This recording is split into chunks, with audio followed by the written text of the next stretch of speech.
Testing, 1, 2, 3, 4. You're over here, Merle.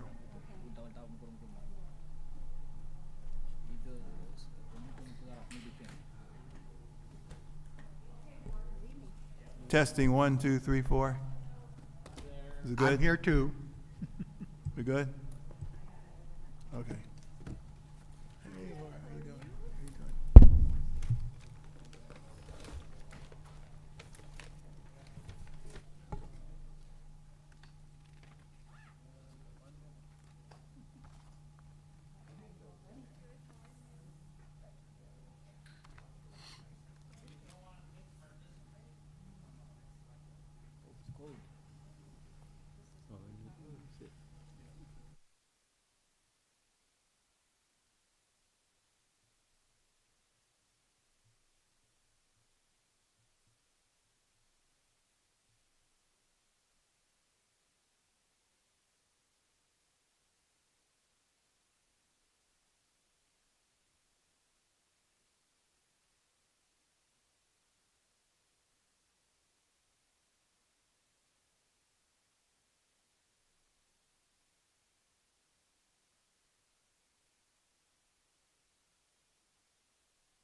Good evening.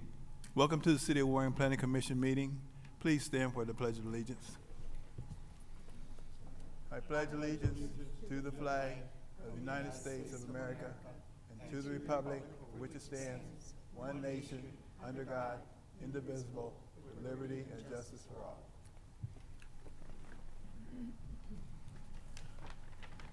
Roll call.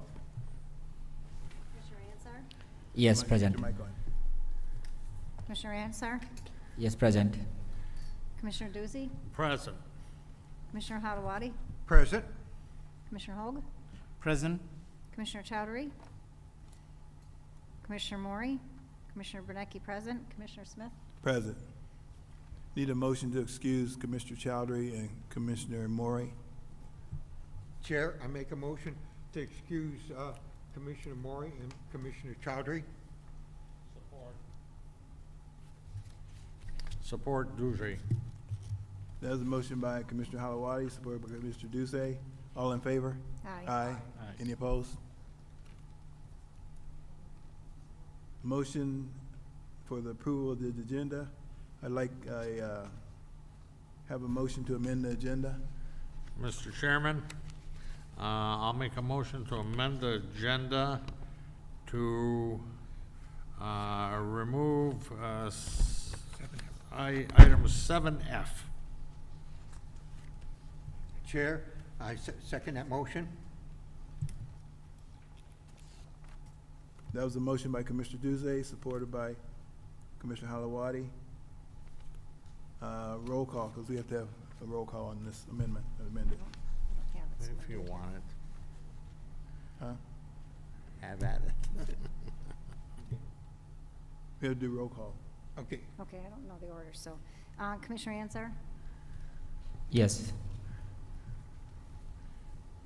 Commissioner Ducey? Yes. Commissioner Hadawadi? Yes to remove. Commissioner Hoag? Yes. Commissioner Chowdhury not here. Commissioner Maury? Commissioner Becky says yes. Commissioner Smith? Yes, to remove item number 7F from the agenda. Mr. Chairman, I'd like to make a motion that we approve the agenda as amended.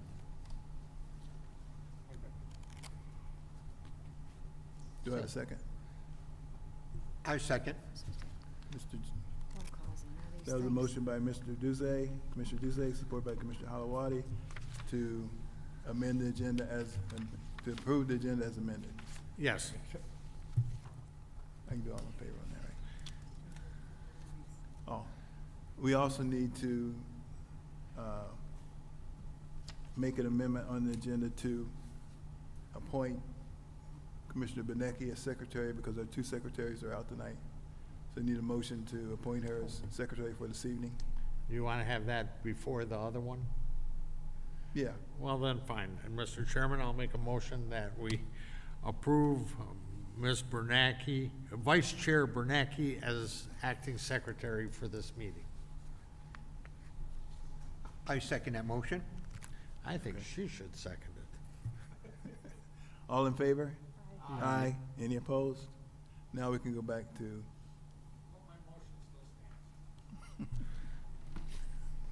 Motion to approve the, agenda as amended. the modified agenda. Okay, My second still stands. okay. All in favor? Aye. Aye. Aye. Any opposed? Okay. Motion to approve the minutes of September 22nd, 2025. I make a motion to approve the minutes of our last meeting. Somebody? Support. That is a motion by Commissioner Halawadi, supported by Commissioner Duzay. All in favor? Aye. Any opposed? Okay. We have a, good evening, we have a active mobility plan that's going to be presented here tonight. And would Mr. Worth come up and start us off?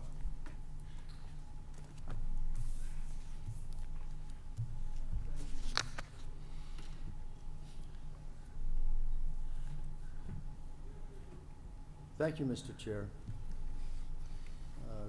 Good evening, Warren Planning Commission.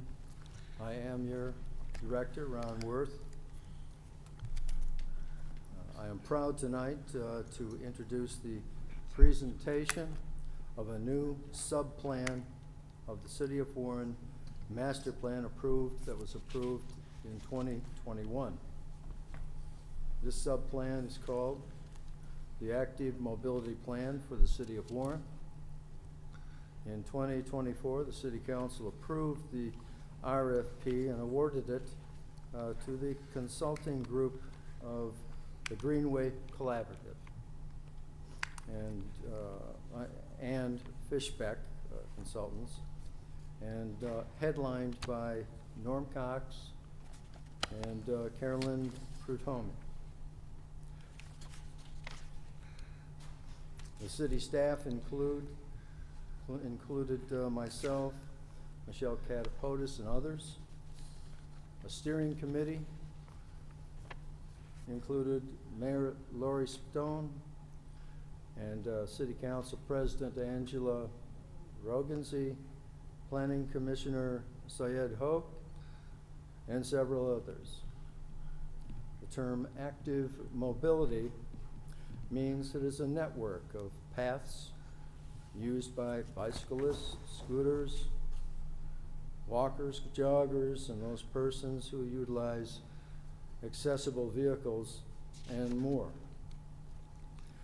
Bikeways are proposed, by way of singular paths to complex designs on major roadway corridors. So with that said, Michelle Catapodis will provide more detail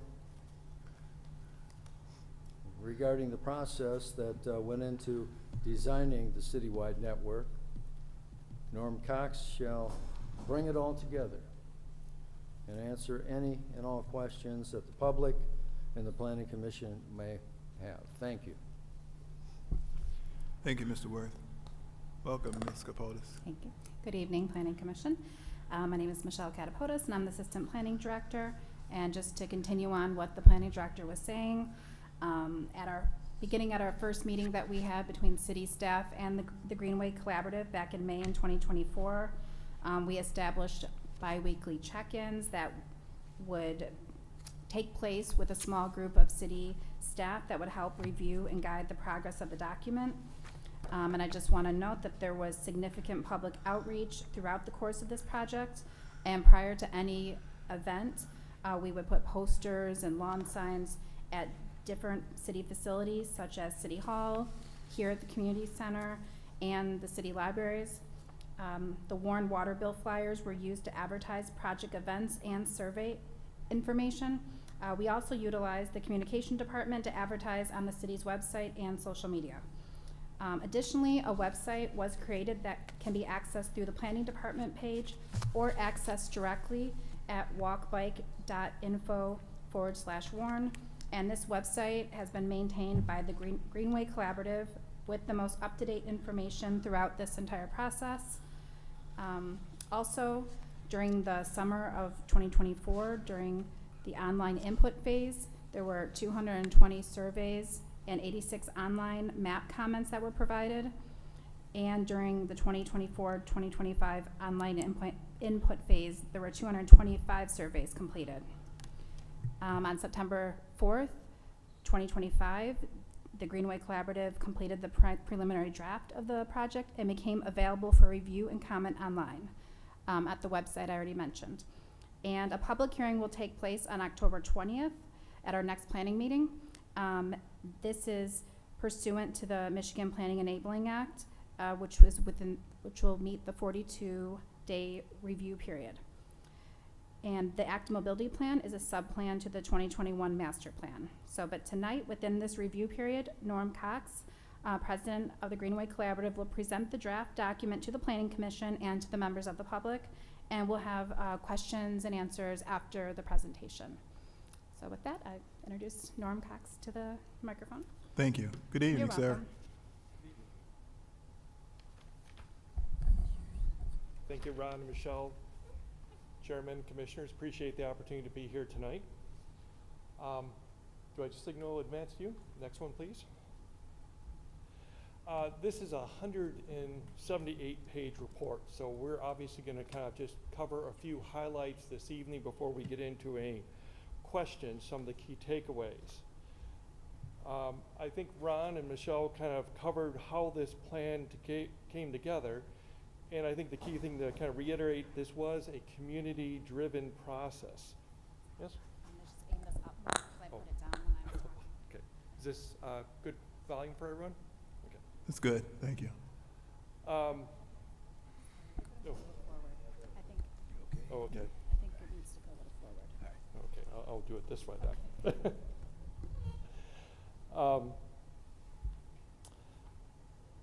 If we go next, what's included? The plan is put together in 5 chapters. Really, the first one is an overview and process, how we got to the recommendations and some of the key takeaways that we got from the public engagement that drove the design. Chapter 2 is really, we call the Active Mobility Network. This is the physical improvements that we are recommending as a part of the plan. Chapter 3, the policies and programs, the things that happen at the city staff and the administrative level that really make sure this plan comes together and gets implemented. Then the implementation strategies to kind of get it put on the ground. And then Chapter 5, how do we fund and build this? How do we maintain it?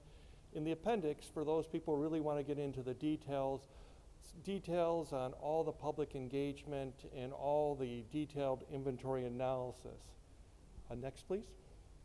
I think we covered the acknowledgements pretty well so far. Just want to, again, thank all the Warren residents who took the time to participate in the events, the pop-up events and the surveys. Really, that is what drove the plan.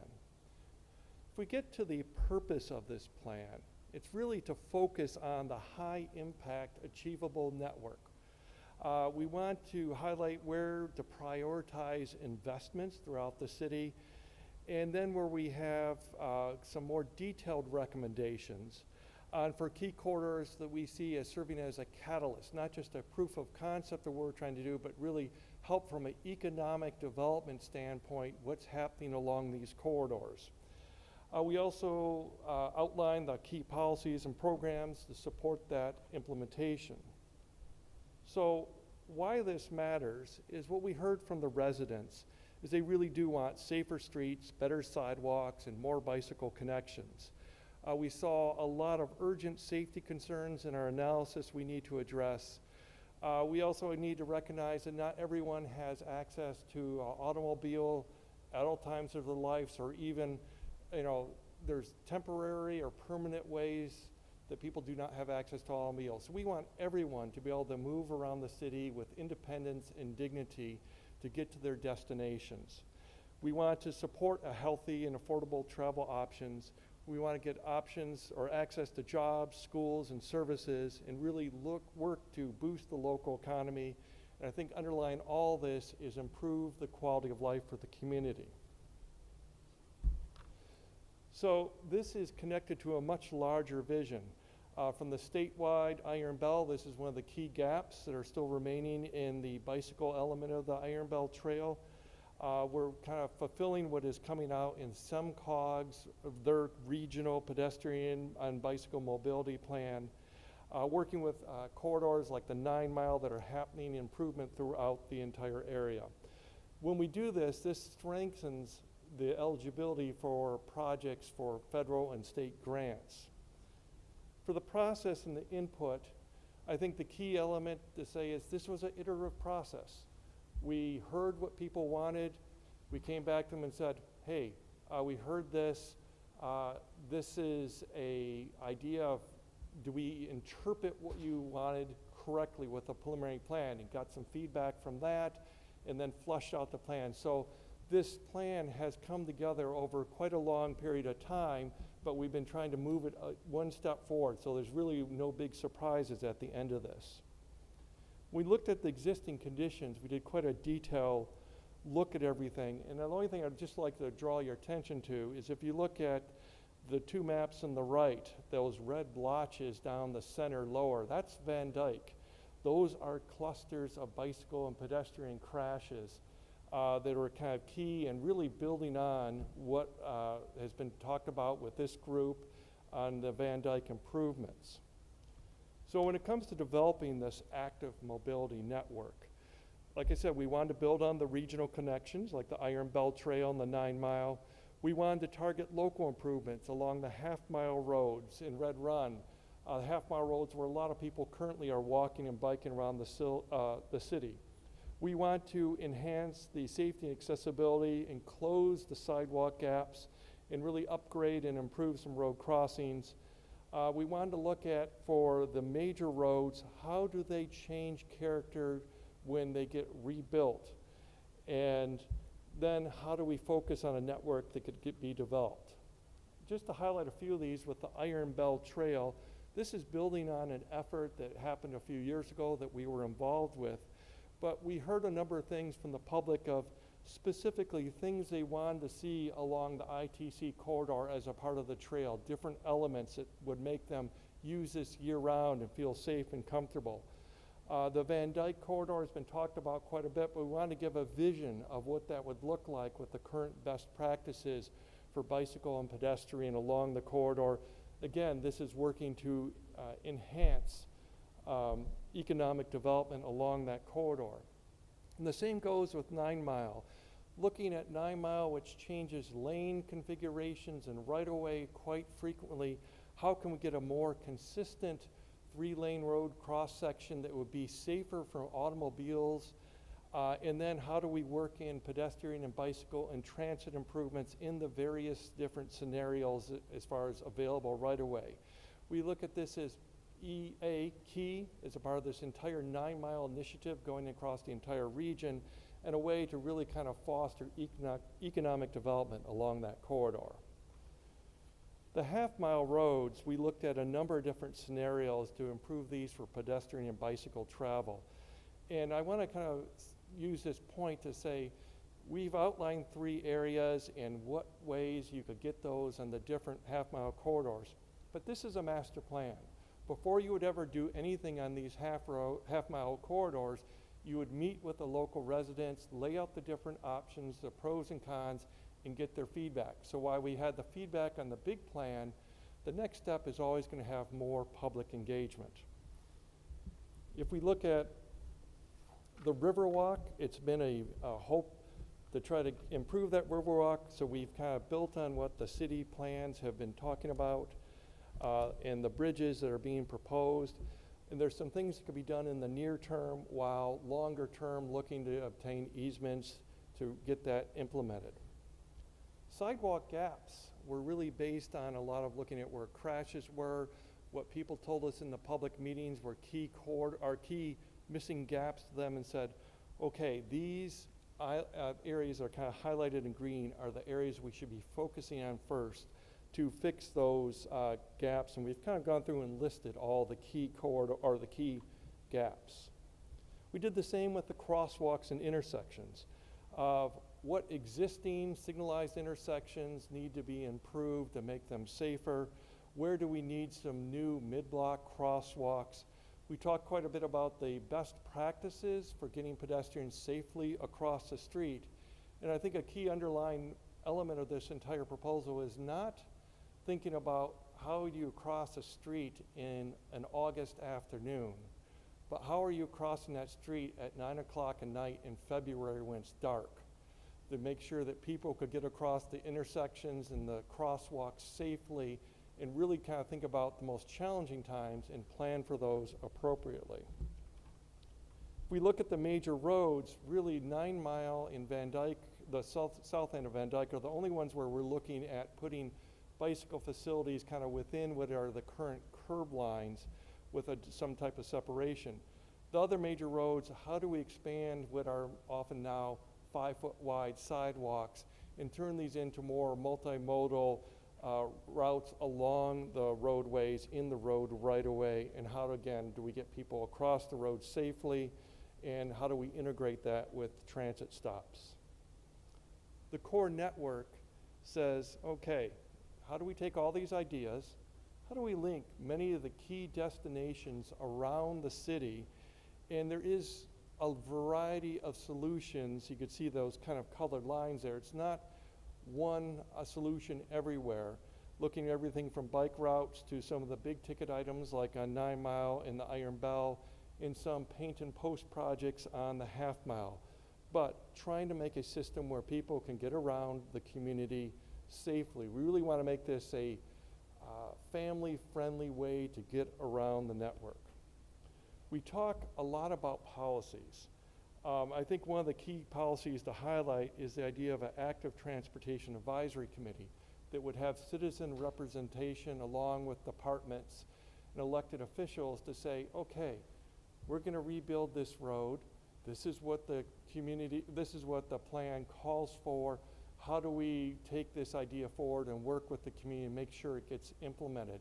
So as projects come up, we're kind of refining and putting them on the ground.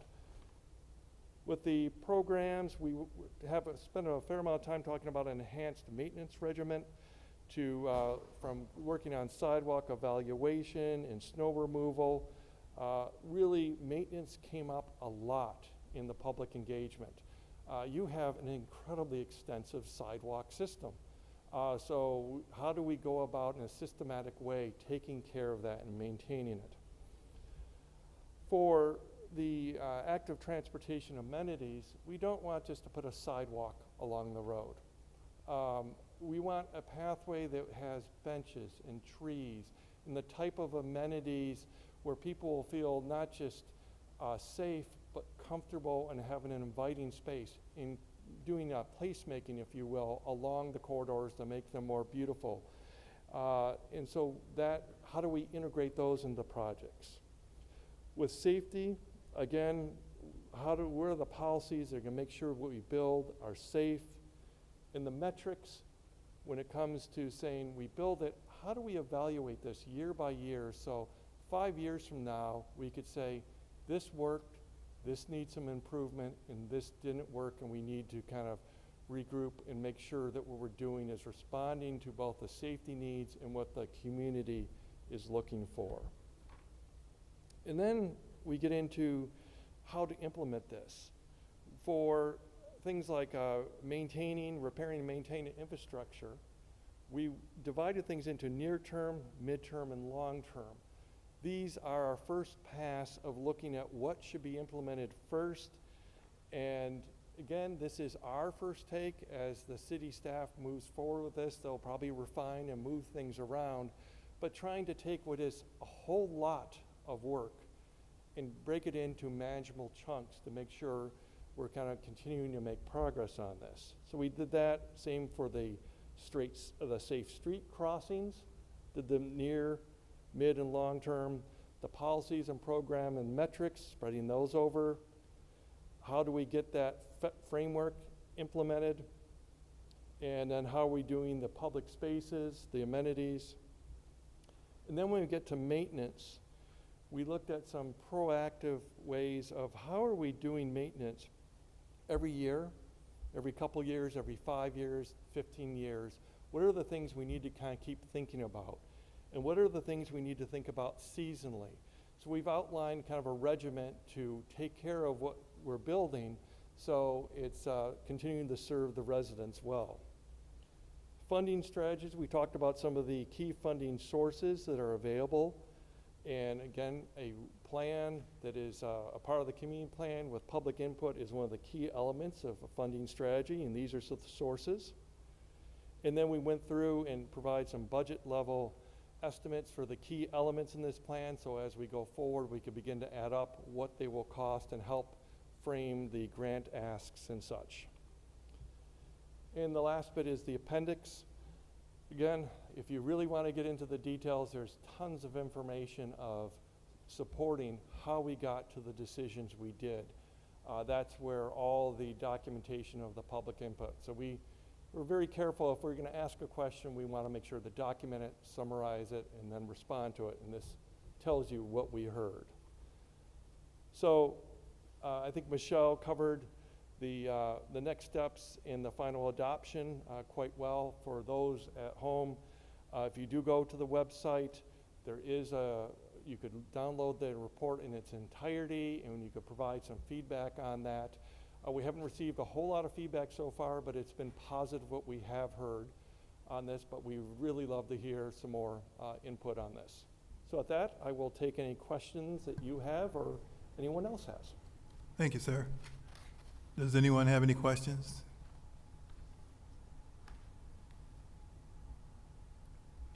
To turn over to the commission, you have any questions?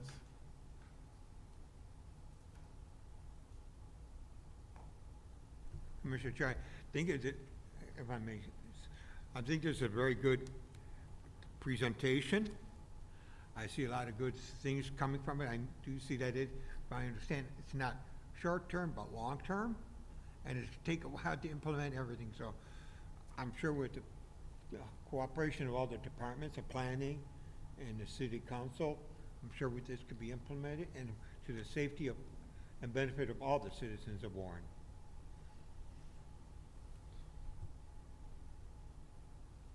Thank you, sir. Mr. Chairman, if I may. You may. This is a whole lot of information to digest and move forward with.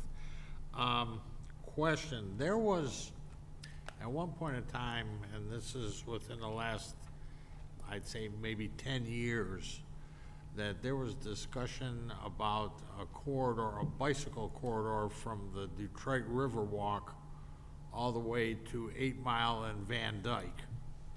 And it came up that, because IDC was clear cutting everything that they could find in order to make that happen. Are you joining together with some of this for this Iron Bell trail? That is indeed the Iron Bell Trail that you're talking about. And so this plan builds on and reflects the Iron Bell Trail plan that this community was involved in. I'm not sure how many years ago, it was 8 years ago. So, and the funding for that has changed a little bit. They now are housing some of the funding for that in the Michigan Trails and Greenway Alliance. That just changed a little bit. But this being one of the kind of the remaining gaps, I think with this plan and moving forward, there's a very good chance of getting funding for that along Van Dyke, some of the zigzags through local roads, and up the ITC corridor. Are you planning, how far north are you planning on taking this? Well, this would hook up into Sterling Heights and what they're doing. So Okay.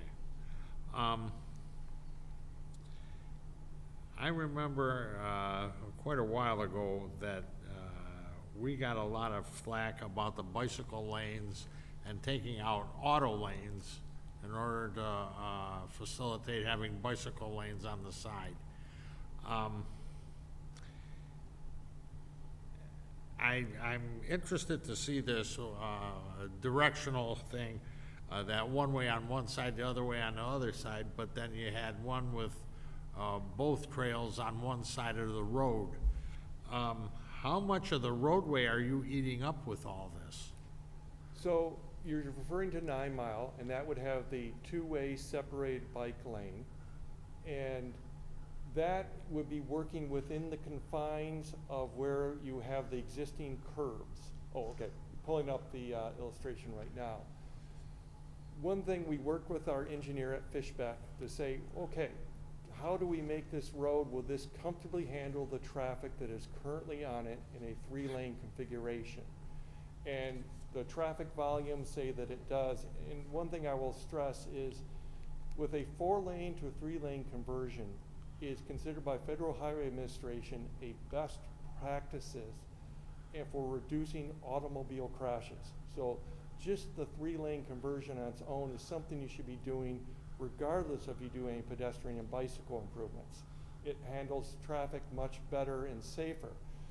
That gives us just enough room to squeeze in a 2-way separated bicycle lane. We saw that as the best way to kind of get something to fit within the road right away where it's very narrow in a few spots. We couldn't do something like that was proposed on Van Dyke. Generally that's preferable to have it one way on each side, but this is what we could do within the available road right away and roadway. You have to be very careful on how you handle the signals to make sure that everyone understands what's happening and everyone has clear visibility. All right, I've got I need to go over this a whole lot more than one weekend.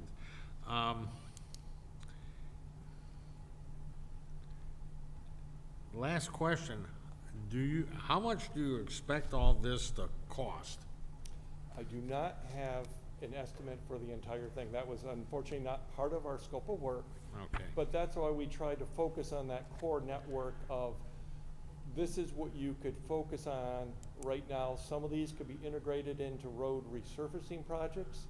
Others, like 9 Mile, will probably wait until you are starting to do things like a sewer or stormwater reconstruction where the road is going to be torn up.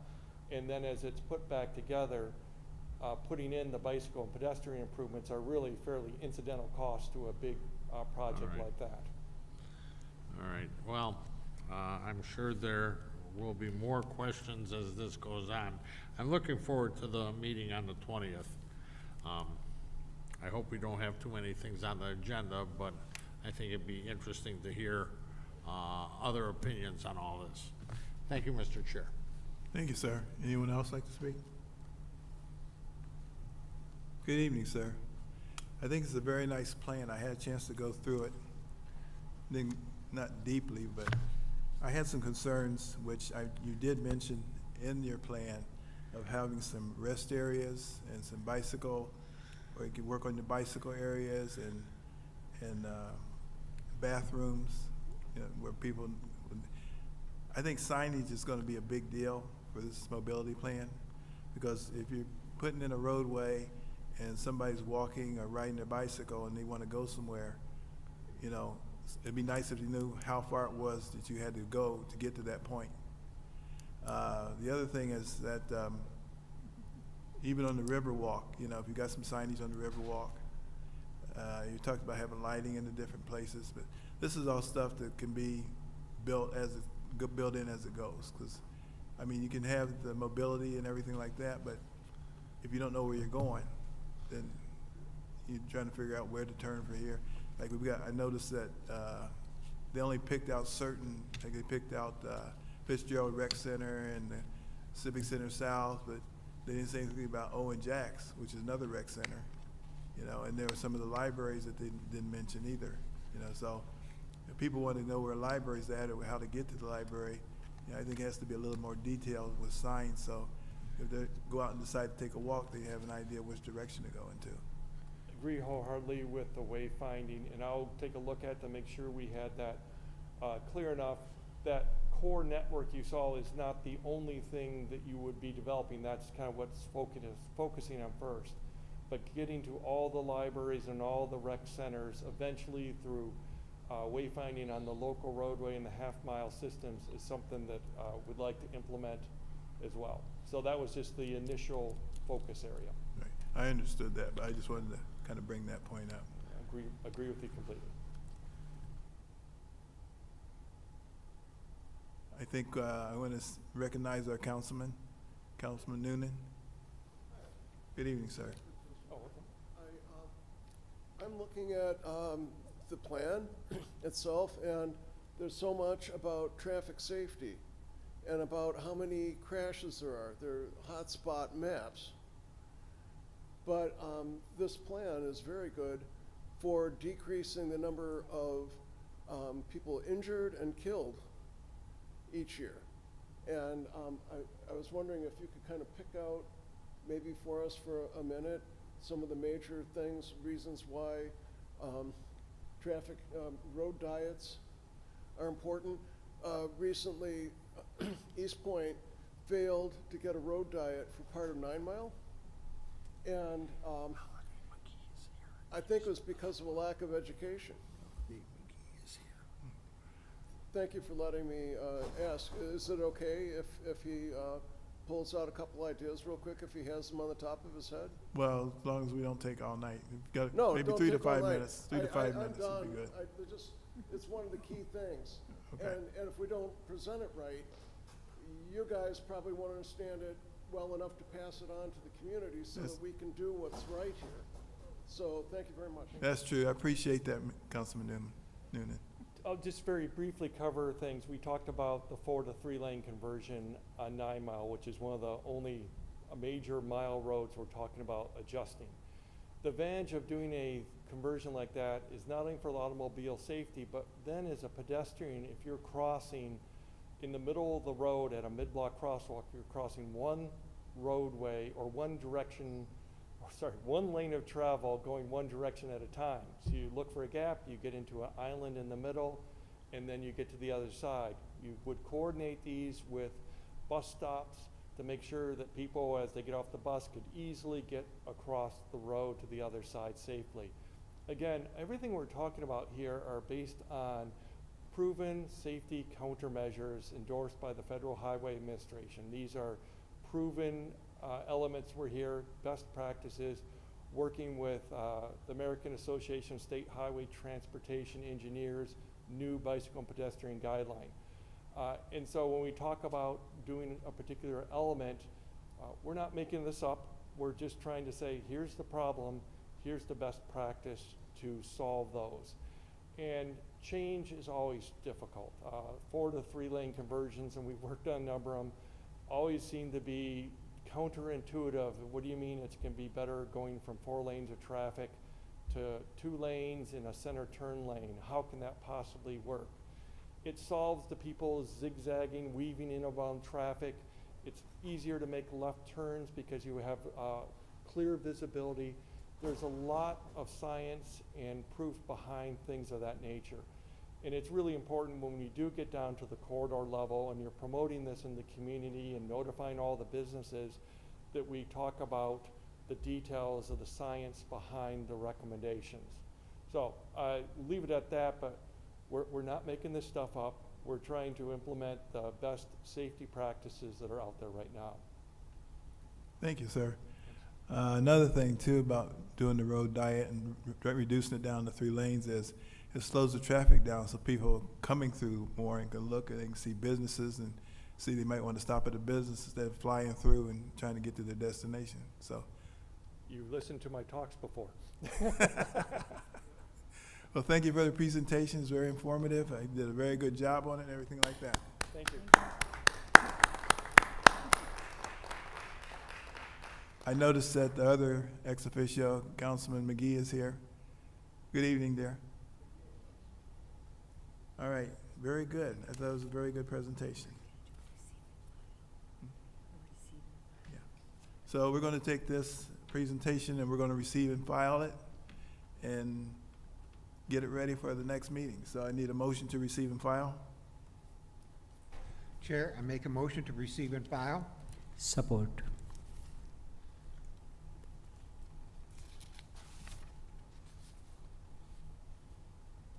There's a motion by Commissioner Halawadi, supported by Commissioner Ansar. All in favor? Aye. Any opposed? Very good.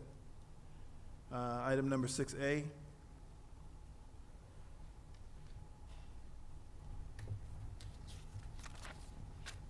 Item number 6A, site plan for accessory building and open storage of materials and vehicles located on the north side of 9 Mile Road, approximately 270 feet west of Shaner Road, 13465 9 Mile Road, Section 26, Joseph Real / AJS Investment Company, LLC, Lawrence Hallman, Hallman Management, Inc., PSP 250040.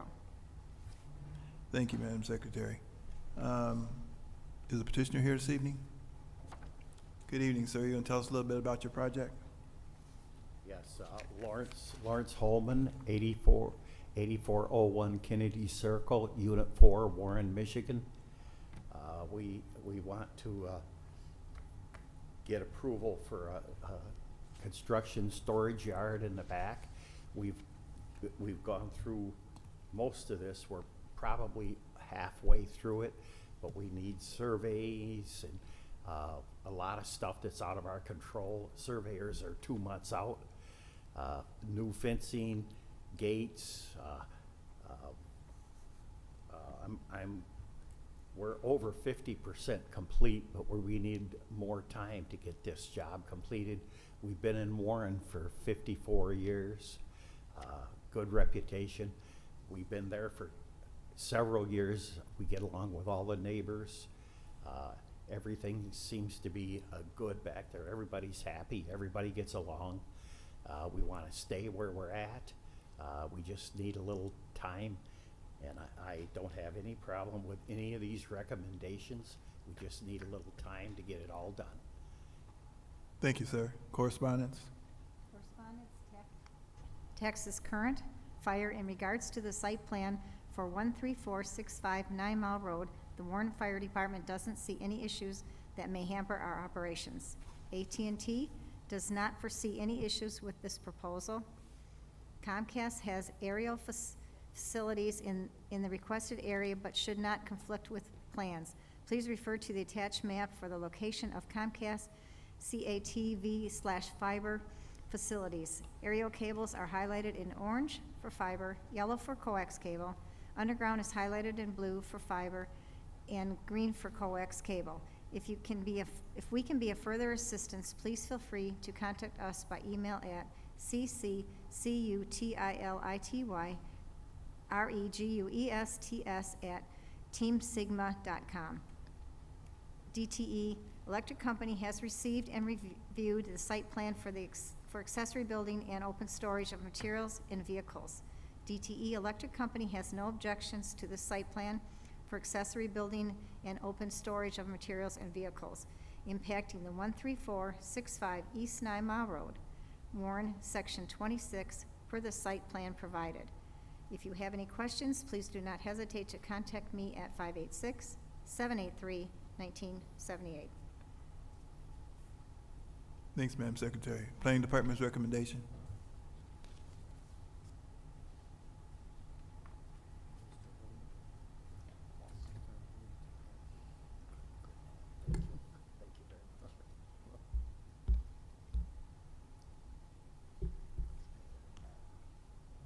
Thank you, Mr. Chair. The recommendation is as follows. It is recommended that the site plan for an accessory building and open storage of material and vehicles be approved with the standard conditions of the Planning Commission and more specifically. Number 1, 5 copies of revised site plans. That's sheets A1 and A2 shall be submitted indicating the following. 1A, the site plan shall include the dimensions from the leading edge of the buildings and open storage areas to the property lines. 1B, the architect shall verify the property line boundary with the surveyor. It appears the property line on the site plan is drawn 5 feet north of where it is shown on the survey, roughly set back on the survey, roughly set back 1 foot off the public sidewalk. Update the site plan accordingly. 1C, the architect shall update the plan to show the R1P district, zoned single-family dwelling property accurately, which is 75 feet in width. The rear of this property backs up to the north 55 feet of the northeast portion of the existing building and some of the open storage area. 1D, the site plan and open storage plan uses the language of concrete alley. However, there are no platted alleys on these parcels. Correct this language to label the setback dimension between parcels. 1E, the following note shall be provided on the site plan. The dirt area shall be properly maintained to prevent dust emissions from the site. 1F, Plan A1, the site plan indicates the various storage areas are shaded in yellow. However, the large plans for review were not provided in color. These areas shall be provided with a light cross-hatching or color prints and labeling accordingly. 1G, the parking spaces along the west property line shall be provided with a concrete bumper curb set back 5 feet from the west property line. 1H, when one accessible parking space is required, it shall be van accessible size per ADA requirements. Provide the dimensions on the site plan. 1I, a note shall be provided stating all lighting on the site shall be shielded and not encroach upon abutting properties. The light fixtures, pole and base shall be no higher than 20 feet as measured from the top of the light fixture to the bottom of the base of the ground level. All glare shall be eliminated from all light fixtures. Upward directed lighting shall not be permitted. 1J, an 8-foot wide green belt or 6-foot high brick embossed poured concrete wall would be required along the east property line where it abuts the R1P, one family residential and parking district property. 1K, there is an area of existing asphalt pavement located between the sliding gate and the lawn area abutting the sidewalk near the west property line. The plan indicates this area as existing pavement, but not if there is a purpose for the pavement.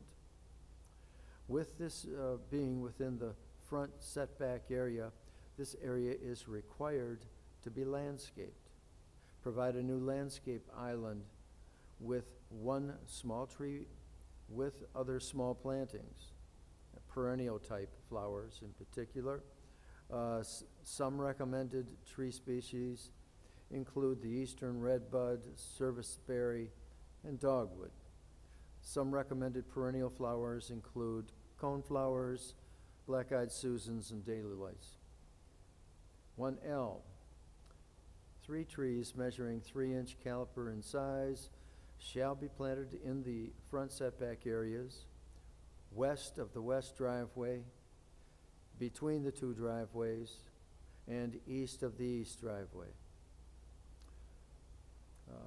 1M, the planning staff does not approve of the black fabric unless the petitioner has verified it will be durable. Slats woven into the chain link fence offer better screening and are less likely to be torn or become unsightly.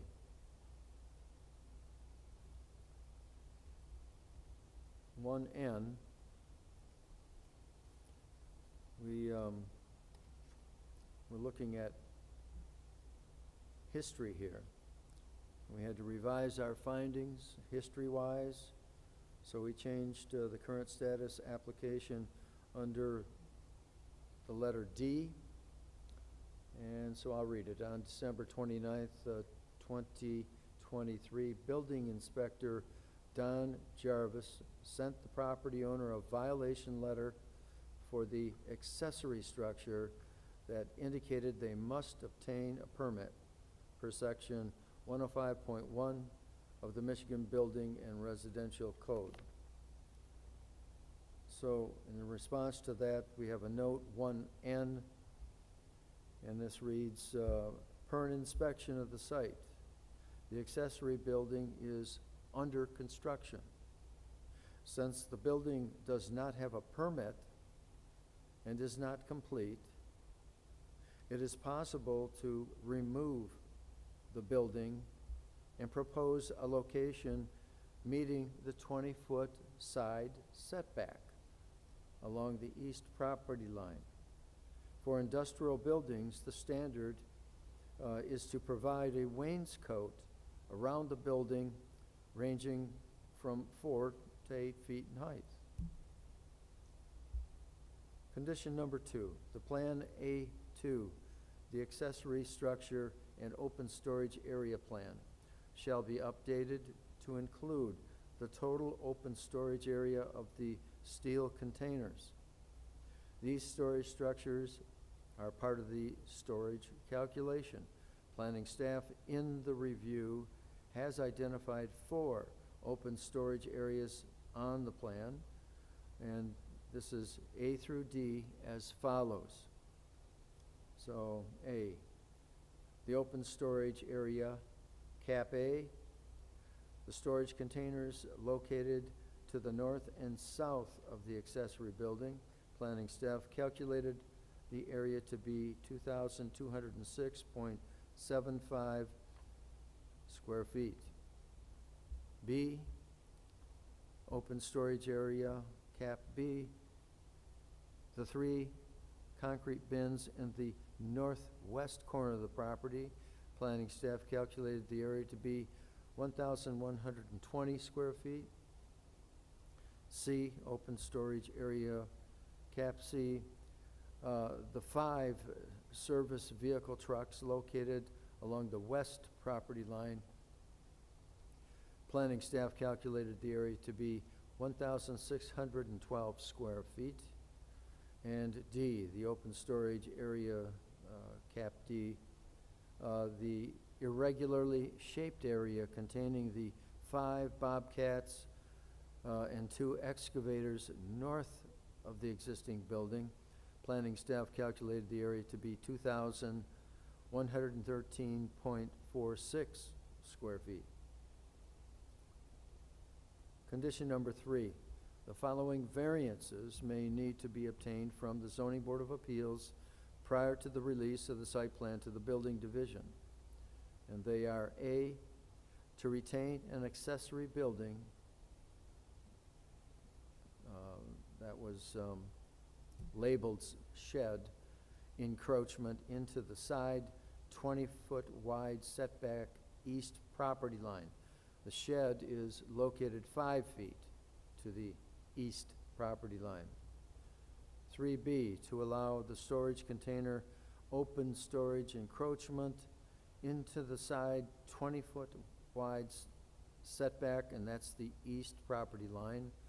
The closest storage container is located 7 feet from the east property line. 3C, the concrete pavement ends after the vehicle storage. A variance from the zoning board of appeals will be required to retain the gravel in the rear of the property. 3D, the 2 parking spaces proposed in front of the building would be within the front, and that's 9 Mile Road setback area. A variance from the zoning board of appeals may be required to allow parking within the front setback area. E, to waive a green belt or wall along the east property line where it abuts the R1P, one-family residential and parking district property. F, to allow an 8-foot-high chain-link fence. G, and finally, G, planning staff did not locate any past variances for the side setback. However, the building permits were issued in 1971 for the original building and addition. A variance may be required to retain the existing building setback 7 feet from the east property line. If approved, the variances shall be added to the revised site plan. And finally, number 4, a performance bond in the amount of $2,400 be posted according to the estimated cost of $80,000 by the petitioner. So with that, Mr. Chair, the recommendation is presented. Thank you. Thank you, Mr. Worth.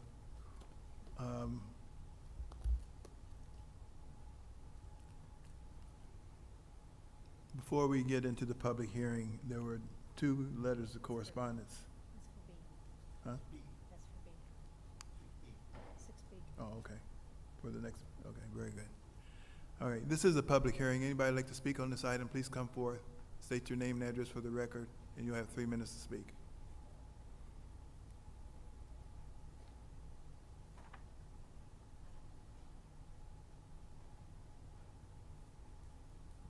Seeing none, we'll turn it over to the commission.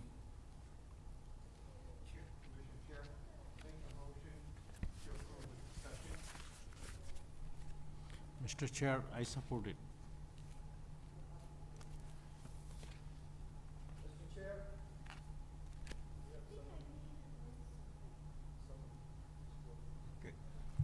Are we speaking on the next 2 items that are on your sheet now? No, we're at item 6A. Oh, just 6A. Yes, ma'am. Okay, I think I'm 6B. Thank you. That was,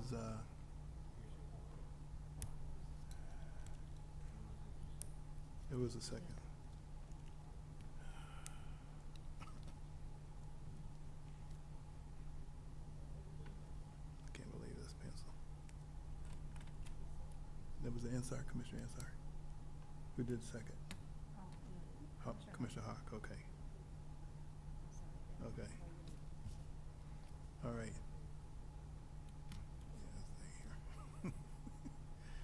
All right, very good. That was the motion by Commissioner Holloway, supported by Mr. Hawk. Discussion? Good. To the petitioner, can you please step forward, please? Thank you.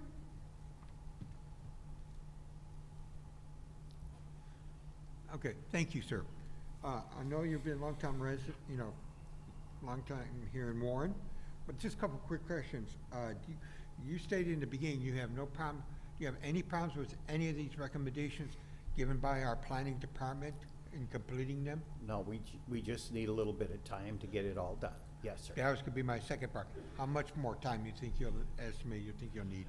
Well, we're going into the winter.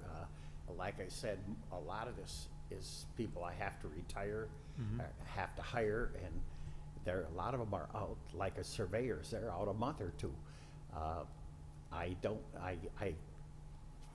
If I had to guess, I'd say 6 to 8 months to get everything done.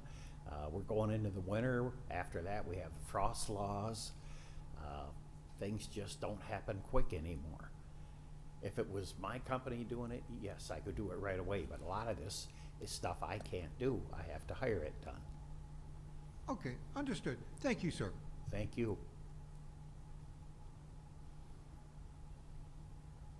You yielding the floor? I yield the floor. I'm sorry. Anyone else? Good evening, sir, to the petitioner. How are you doing this evening?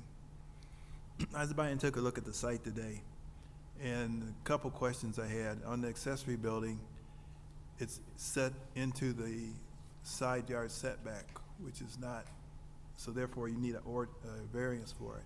Yes, sir. Yeah, we'll apply for that, yes. Well, being the building isn't finished yet, it's got the, just the insulation board around it. It seems like you should be able to move it, and that way it'd eliminate a variance. Well, I mean, it's, You move it over as far, just to get it out of the well, I 20-foot mean, setback. I've talked to the neighbor, and he said he's willing to give us a letter. We're only a few inches off. I mean, it's not that much, but it's a metal building on columns. It's on a foundation. It's very minimal. It's like 6 inches off. I think it's a little more than 6 inches, from 20 feet. It's a little more than 6 inches. My architect is dealing with that right now. But whatever we have to do to comply, we want to stay there. So whatever we have to do, we'll have to do. Okay. But you know, I would like to apply for a variance first and see what happens there. But the 20-foot setback also shouldn't have any debris in it, and you've got materials that go all the way up to the fence, all the way around the property, including on the back fence, on the sides. You've got materials in a 20-foot setback, so there shouldn't be any storage in those areas. It's just temporary storage, nothing permanent, just material, you know, lumber, what have you.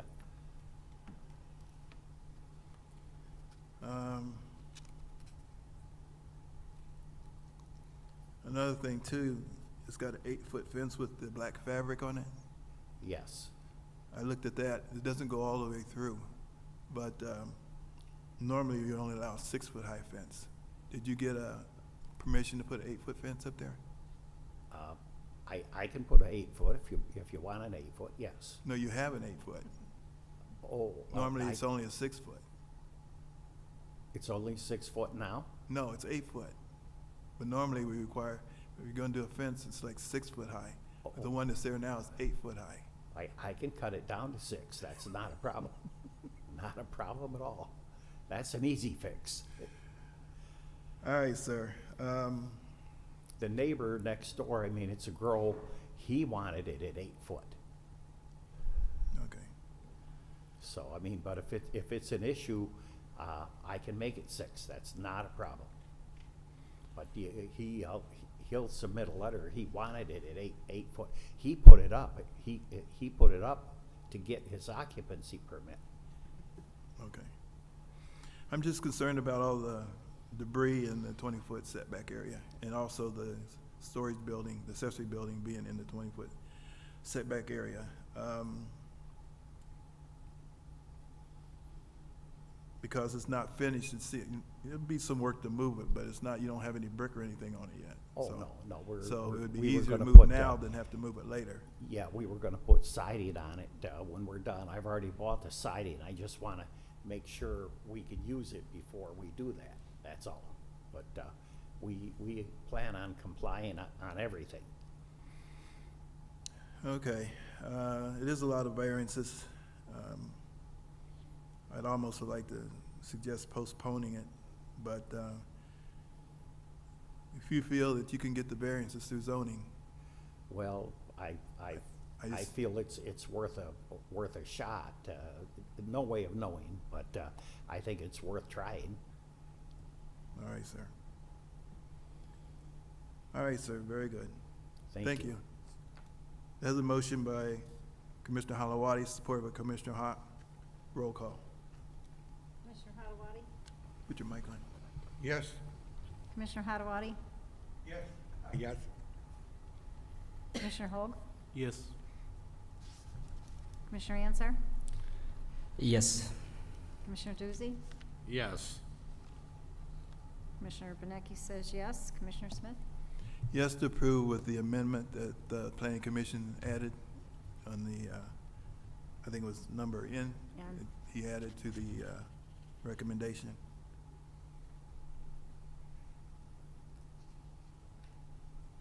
So the motion passes, sir. Good luck with Thank you zoning.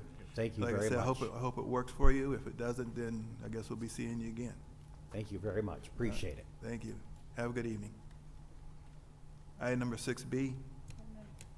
Item number 6B, site plan for open storage of fencing materials located on the east side of Ryan Road, approximately 1,044.5 feet south of 9 Mile Road, 22586 Ryan Road, Section 32, Mark Rower, National Construction Rentals, Joe Mahoney Ham, 3901 East 10th Avenue LLC, PSP 250041.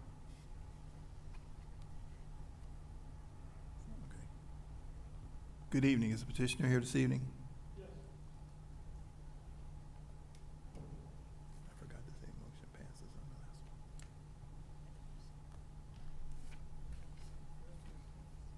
one. Hello, my name is Jeffrey Graham. I'm the project architect. I'm with Chemtech and Associates. My address is 589 Pemberton, Grosse Pointe Park, Michigan. I'm here representing National Rent-A-Fence, which is it's a very large fence company that's throughout the country. I'm also here with Mark Roya. He's flown in. He's the regional manager. The regional manager is here to answer any questions you may have concerning the operations of the business, et cetera. What we are seeking for is site plan approval for this site. The site is, it was bought about a year ago by National Fence, and they purchased it from a concrete company that was using the site for the exact reason that the National Fence is using it for, and that is open storage. The only exception was that the owner of the concrete company actually lived in the front building. He was here for at least 40 years using the same use. We've gone through the recommendations from the city, and we have no problems with any of the items. One of the items was to make the driveway concrete. We have no problems doing that. We'll build the 8-foot green belt in the back of the property. If you see, a lot of the property isn't, there's quite a bit of room back there, so we don't necessarily use it all. So the 8-foot green belt is not a problem for us. As far as going through all the other items, I don't think I need to, because we agreed to all of them. The one thing that we will be seeking a variances so that to keep the gravel surface. The gravel is actually not quite gravel. It's a milled asphalt gravel combination. So it is permeable, but it's also a little stronger and more stable than gravel is. I wanted to bring that to the effect. And then we were seeking to not only get the variance to keep that material, surface material, which has been there for 40 years, but also to seek to use open storage on R1P and R1C zoning. I just want to let you know about the R1C zoning. That's a little slither at the very end of the property. It's like 10 feet wide. And for some reason, it was included into the site when it was purchased. I assume that's because it was always been that way. One of the things that there is a slight issue with us is the city is going to ask for the owner to deed the west 60-foot of portions of the land to the city. We don't know about that as far as viability. The regional manager is it's kind of above his pay grade, but what he will do is forward your petition to corporate, and they would have to make the decisions on property and deeds and things like that. Okay, sir. We're going to take care of some housekeeping business correspondence, and we'll get back to you. Right. Is there any questions for the Thank you, sir. Okay, thank you. Correspondence? Correspondence, taxes current. Water, this project does not present any issues with the water department. AT&T does not object to this petition. We do not foresee any problems. I have 2 letters, public letters. Dear Warren Planning Commission, excuse me, we need your help with respect to a request made by Mark Ryan, National Construction Rentals. It is our understanding that the business as it currently exists was to meet setback restrictions and provide buffers to shelter the residential area from noise, pollution, and flooding. Its operation is doing the exact opposite. The noise, flooding, and filth are constant hazards, diminishing the use and enjoyment of our property. Homes as far away as Garrick Avenue are negatively impacted by dust, dirt, and noise. The business has a history of falling into acts responsibly. We are very much opposed to the any modifications to the businesses bordering our neighborhood that would allow additional reductions in our quality of life. The residents on Logue would like to see the city act in our interest to make the business is adjacent to our properties, reduce their impact on the residential areas, clean up their operations, demonstrate that they are good neighbors. We would like to be fully appraised of the history of the business's operation on Ryan. What specifically have they done to minimize their impact on our neighbors? We should be able to review any information on business operations your department has or any other department has involving in keeping our neighborhoods in Warren safe and clean. We do not file a Freedom of Information. We do not need to file a Freedom of Information Act to request to find out what the city is doing to meet its obligations to its citizens.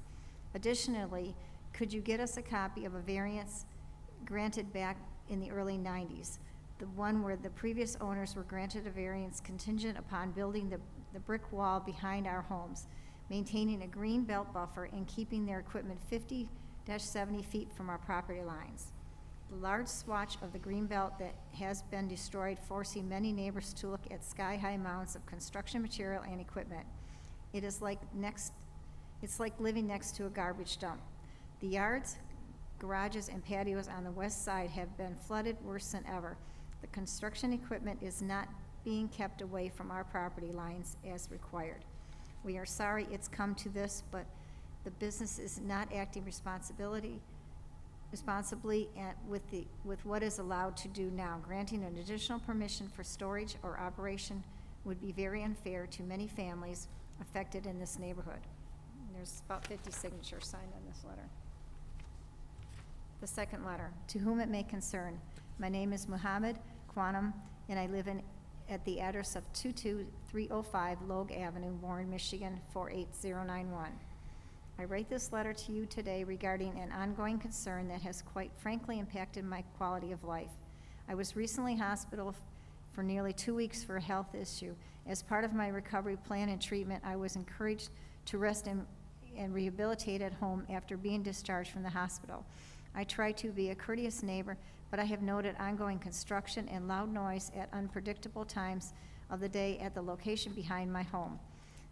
This area has been a construction site ever since I moved into the neighborhood around 2022. The loud noises have impacted my rest, and the construction site has become, quite frankly, blight property. It would be very appreciative if the owners of this property finish the work within a tight guideline with supervision of the city so that we can all become a community that coexists seamlessly. Thank you for your attention to this matter. Pam has been an advocate of for our community. I would listen to her recommendations as well. Sincerely, Mohabit Quantum. Thank you, Madam Secretary. Planning Department's recommendation.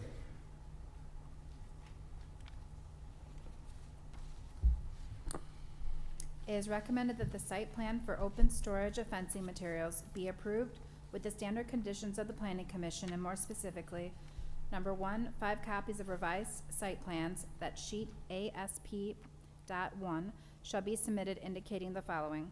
1A, provide the dimensions of the proposed 60-foot wide right-of-way, Ryan Road right-of-way on the site plan. Provide a new setback dimension for the existing building to the proposed 60-foot wide Ryan Road right-of-way. 1B, the zoning shall be updated on the site plan and in the site data chart as follows. 10-foot wide R1C, that's one family residential district, exists along the east property line. The west 115 feet of the east 125 feet of the property shall be indicated as R1P, one family residential and parking district. The balance of the property shall be indicated as M1, light industrial district. 1C, the properties to the east along Logue Avenue are zoned R1C, one family residential district, and shall be corrected on the site plan. 1D, the site plan shall include the dimensions from the leading edge of the buildings, the distance between the buildings, and the distance of the open storage areas to the property lines. 1E, the open storage for fencing materials shall be fully dimensioned on the site plan. The type and location of storage shall be indicated on the plan. 1F, per section 17.02S, lumber, including wood pallets or other combustible material, shall not be stored less than 20 feet from any interior lot line and shall be noted on the plan. Indicate these setbacks with the location of said items on the site plan. 1G, there are large pieces of concrete located in the rear of the property. Indicate the purpose of these and if they'll be removed from the property. 1H, a note shall be provided stating all lighting on the site shall be shielded and not encroach upon abutting properties. The light fixtures, pole and base shall be no higher than 20 feet as measured from the top of the light fixture to the bottom of the base at ground level. All glare shall be eliminated from all light fixtures. Upward directed lighting shall not be permitted. I, the existing driveway to Ryan Road shall be constructed per City of Warren engineering standards for commercial driveways. That's 26 feet in width. It shall be hard surface with concrete curbing along the edges of the driveway to the approach. J, a note shall be provided stating all landscape areas shall be automatically irrigated. K, an 8-foot wide greenbelt or 6-foot high brick embossed poured concrete wall would be required along the east property line where it abuts the R1C, one family residential district to the east. L, the rear of the property is milled asphalt, which is gravel. In addition to the 8-foot wide green belt along the east property line, provide additional landscaping in the R1C residentially zoned part of the property, such as trees. Create a landscape area with trees such as bur oak, eastern pine, white pine, American linden, and northern white cedar. M, the site plan contains a steel fence detail for the dumpster location. The size of the enclosure shall be included on the site plan. The site plan shall also indicate if this is a modified enclosure, is proposed to shield the open dumpster abutting the tent or along the north property line. And we added one additional comment here, which is N. The open-ended structure, which they were calling a tent, shall be labeled properly on the site plan. It shall be determined if the structure is temporary or permanent, and the petitioner shall obtain a permit from the building division.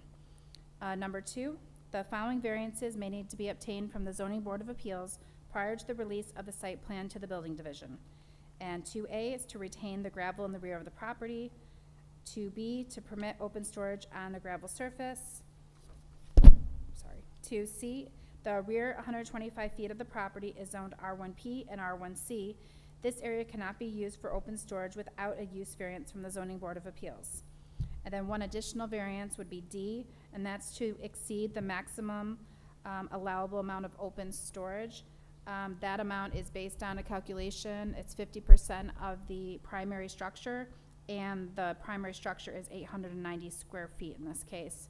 So depending on how much storage is actually going to be on the site, there'd be a variance for the amount of it. And number 3, the owner shall deed the west 60 feet of the property to the City of Warren. The petitioner shall contact the Public Service Department to begin the process.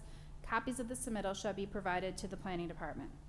And number 4, a performance bond in the amount of $2,400 shall be posted according to the estimated cost of $80,000 by the petitioner. And this ends the recommendation. Thank you, Ms. Michelle. Thank you. This is a public hearing. If anybody would like to speak on this item, please come up, state your name and address for the record, and you will have 3 minutes to speak.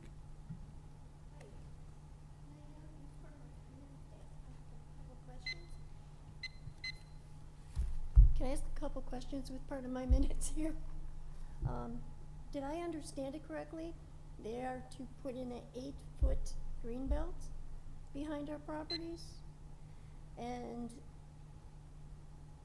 they can put their fencing material, pallets, trucks, everything else, as close as 11 feet from our property? Is that what you just said? Direct your questions to the board, ma'am. Okay, is that what they just said? That Go- they can park their vehicles and everything 11 feet from our property line? Well, we can answer that question once we get all your information, then we can Okay. answer your questions. I'm Pamela Crown. I live at 22215 Logue. I've been there for most of my life. I am directly behind the property we're talking about. And I'm here representing my neighbors. I have a couple with me. The letter was signed by my neighborhood. We are so opposed to them, any of the properties behind our property, getting any concessions from this body until they clean up their act back there. There are trucks backed up to our fences, 10 foot away, big ones, cranes, dumping piles of dirt that are as high as that screen, just outside our fence. I just had, what's his name? One of your inspectors. Oh, his first name is Jim. I'll get it. He's one of your building inspectors. Anyway, he spent the better part of this summer trying to get people in line back there. And my last correspondence with him was that he turned it over to legal. Since it's been turned over to legal, I can't get any information until this hearing. This is like neighborhood-wide. The people across the street hear this. These trucks. I have video on my phone from this past Saturday at 9 a.m. And I just had to stand at the back of my yard and videotape trucks banging and dragging and hauling. It's nuts. Now, like, I'm gonna say 35 years ago, we had the same problem. We had a company move in, a lady named Janice owned it. She was backing her asphalt trucks right up against our cyclone fences. I went to city council, we got the mayor, the mayor was Bonkowski at the time. He and 3 members came out to have a look. And what they came up with was a wonderful compromise that worked for the businesses and the residents. And it was that none of their trucks or activity could come any closer than 50 foot from our fence. They had to put in a green belt to keep the noise and the dust and the fumes from their trucks. Your time, We can't open our windows. your time is up, ma'am. Okay. So Thank you. Thank you can for your answer the concerns. when can I get the answers to those questions? Well, when we turn it over to the commission. Okay. Thank you, ma'am. Anyone else like to speak on this item? Seeing none, we'll turn it over to the commission. Mr. Chair, I would like to make a motion. I'd like to make a motion to deny with discussion. To deny? Deny.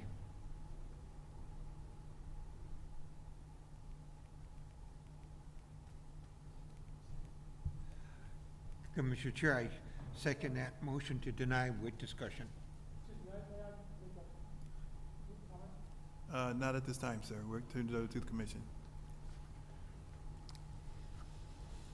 There's a motion by Commissioner Anstar, supported by Commissioner Halawadi. Discussion? Mr. Chair, can I have a few points? Can I talk? Yeah. Okay. So, reason I motion to deny, I visited the site and I see that, both side has a residential home.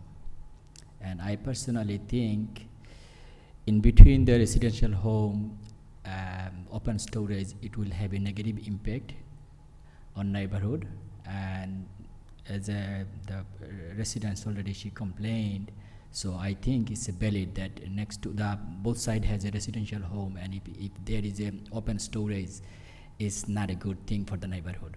So that is the reason I personally think that it should be denied. Are you yielding the floor? I'm yelling for the floor. Any other discussion? Mr. Chairman, the petitioner's been there for a year, and by the sound of it, the neighbors have had their fill after a year of the noise and everything else coming off of there. Some of the numbers don't add up between the print and the reality. A 26-foot driveway, and there's only 20 feet between the lot line and the house. I mean, there's a whole bunch of things that are going to have to get addressed if this is going to go. If it's R1C at the end, even the 10 feet of it, I don't know why they've got it, but it's probably to make a straight line north-south back there. But you guys have basically dug yourself a hole with the neighbors on this project. I agree with the motion, and we'll take it from there. Thank you, Mr. Chairman. Thank you, sir. Anyone else? Yes. Mr. Chairs, I would like to ask a few questions to petitioner. Go ahead, Commissioner Hart. Yes, To the petitioner, can you come up, please? yes. I think a lot of the complaints were. Excuse me, sir. Excuse me, okay. The commissioner's So I would going to like ask you a to ask question, then you Oh, so go ahead, we- go ahead. Yes, we received letters with many signatures, and they are saying, creating a lot of problems. So why there is so much noise are making? What do you do basically? Well, I think a lot of these problems were caused by a construction company, a concrete construction company for 40 years there. The National Fence Company they've just been there for, just about a year now. And their product is completely different. All they're storing are steel, racks of steel, temporary steel fences. If you go to a construction site, you'll see these steel fences lined all the way around the site. That's what they provide. And the one person lady that was complaining was saying that the perfect solution was to to agree not to put any trucks within 50 feet of the rear property line. I've talked to the manager here, and he says he has no problem putting a restriction that we don't, because he really their use now, they don't really have trucks that go back that far, but if they do, he'll stop it and have them stop the trucks 50 feet from the back of the property line, and put that in writing as an agreement that they would do that. So. So, I mean, we're willing to compromise. It's not, also the fence company bought the property in good faith, thinking that since it's been used for open storage for 40 years, that this wouldn't be an issue, open storage, because it's been used for decades. And that's why they moved forward, not aware that there was a need for them to get a site plan approval on open storage. So there is a different business before you, the fence company purchased? Yes, it was a concrete truck with all the concrete trucks and loading concrete and. So and the you're people's- saying the noise made from them before, right? Yes, which is like less than a year ago. Year ago. Right, they bought this a year ago, and they moved in. So what you guys are doing right now there? We're storing pallets of fences that come in for job sites. And they don't, and they'll bring in, they'll probably provide, if you go out there right now, it's half empty. I mean, they just have storage for fencing. Okay, if I don't make mistake, there is a company named Mr. Fence. Are you guys the Mr. Fence? Yeah, we're National Fence Company. National Fence Company. We're Okay. located all across the country. So when did you purchase the property? We purchased it in April of 2024. So last year, basically, right? So you have not started your business yet, right? No, we've been operating there. Are you operating business already? I'm sorry? Yes, you've been. Are yeah, you we've been running the operating- business or no? Yeah, talk about it. Yes, we have been operating there. So, okay, how did you start running business? Did you submitted plan before? We contacted the city of Warren and said, what is the permitting process? They said they had to send out 6 inspectors. They sent out the inspectors and said, hey, you guys need to develop a site plan. So we went and hired Chemtech to be our architect to put that together, and that's how we got to this point. You said you were running the business and your plan is not approved.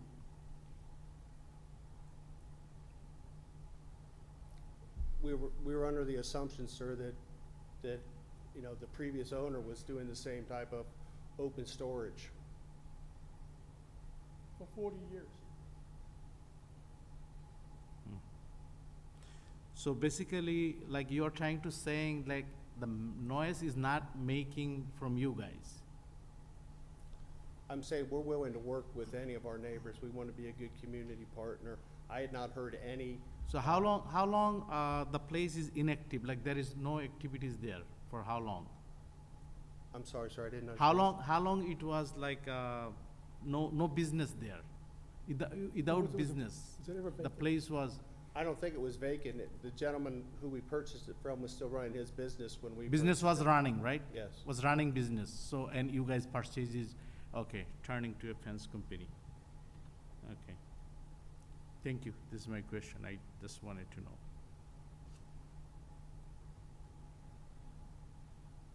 Yield the floor. Yes, yes, I'm done. Anyone else?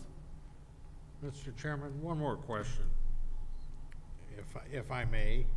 Go ahead.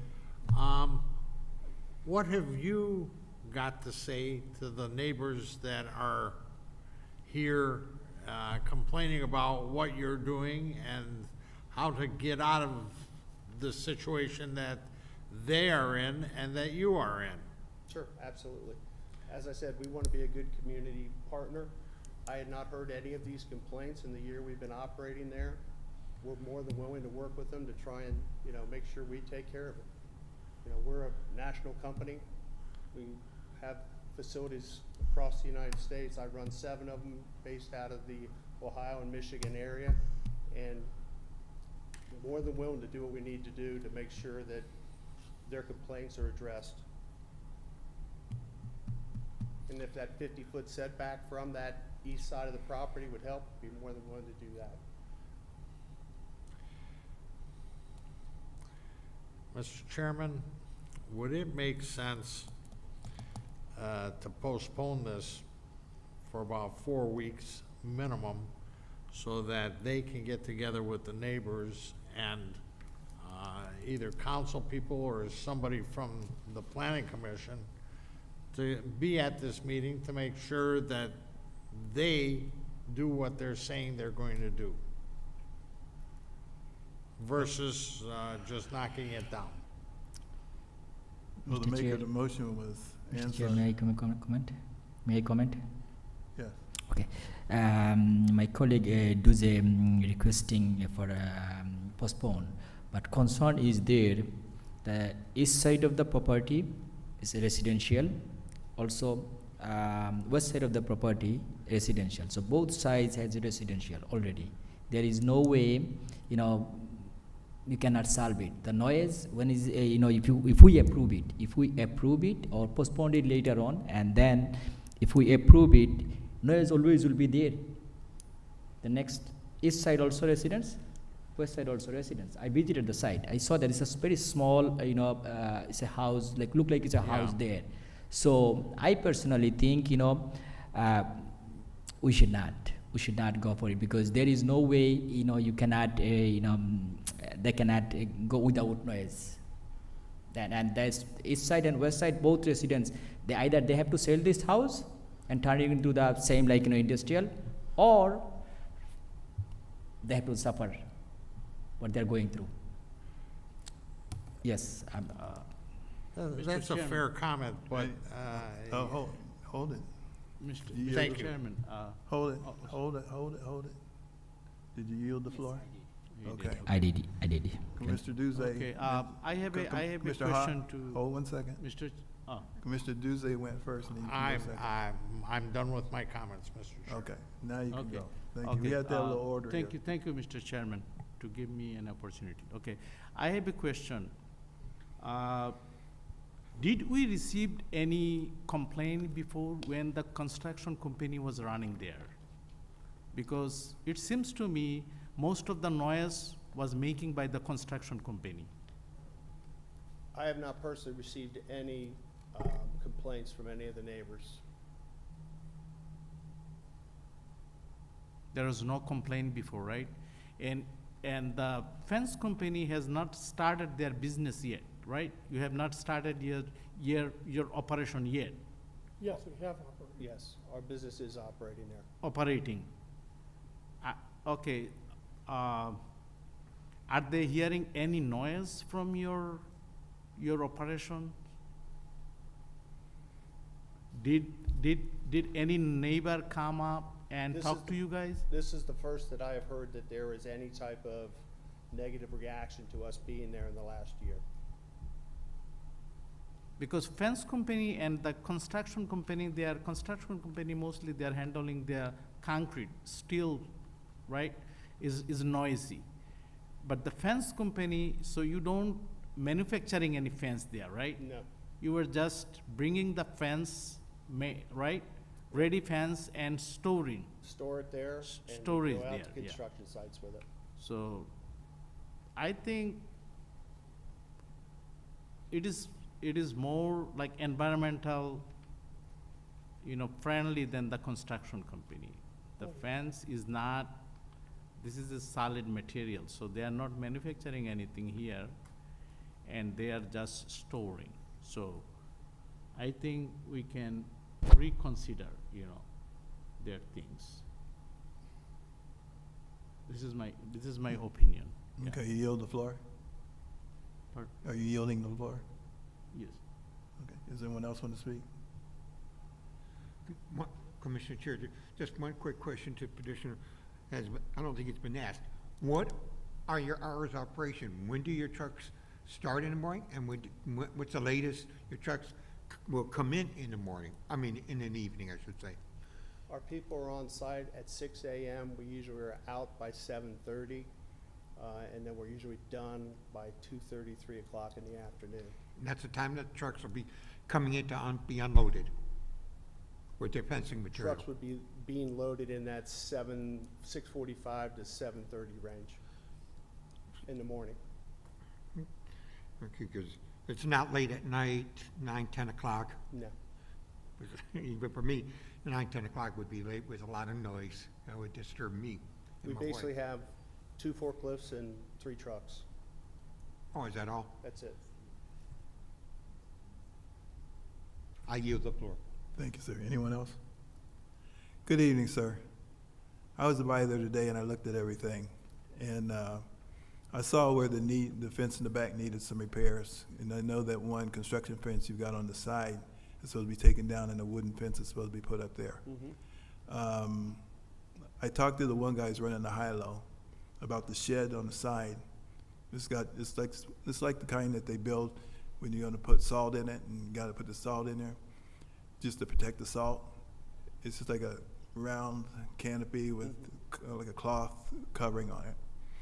And he said he doesn't know what they're gonna do with that right now. He's gonna probably clean it out and figure what they're gonna do. He said, but it might end up just storing the bags of sand in there, One thing I did notice is most of the fencing, gates and stuff like that they were stacked in different areas. And it did get kind of close to the fence around the back, around the sides, which means, your storage would have to be moved out maybe a little bit. But basically, I didn't really see too much of an issue with anything. The driveway needs to be widened, commercial, which you know about. And the one guy that he let me in, I was coming in the driveway and he told me I could just park in the back, and I kind of walked all the way through the back from there. I can understand the concerns with the neighbors with the noise and stuff, but I can't see that particular site generating a lot of noise, because it's just stacks of gates which you put on the truck and probably move them out to a site and then bring them back and sit them on the ground. As far as dust, that could be from the millings or whatever, but there's ways you can kind of keep the dust down as far as that goes. But if you're gonna do the green belt in the back with some trees and shrubs and stuff like that, it should help a little bit too. I didn't, like I said, didn't personally see too many problems with it when I went by there today. But we'll leave it up to the commission. That was a motion by Commissioner Ansar, supported by Commissioner Holloway to deny. They have to vote. If you Commissioner want, Chair, if can you I say- reconsider that if you say yes, it's to deny. If you say no, it's not to deny. Okay. No, roll call. okay, you were first. I think secretary is gonna roll call now. Pardon me? Not making comment. I'm just saying that secretary is gonna probably roll call now. You'll take the roll call now? Mom, say you're done? Okay, well, you first, you made the motion to deny. You still making the motion to deny? Yes. Okay. But Commissioner Halawadi made the motion No. not to deny. Okay, no to deny. He made the motion, you seconded it, Right, Yeah, but, then you discussed it, now you gotta vote on it. right. right. we'll do it. Okay. But now we don't have, because he's not, I don't want to do that. okay, we'll just vote on it. Go ahead. Commissioner Ansar? Yes to deny.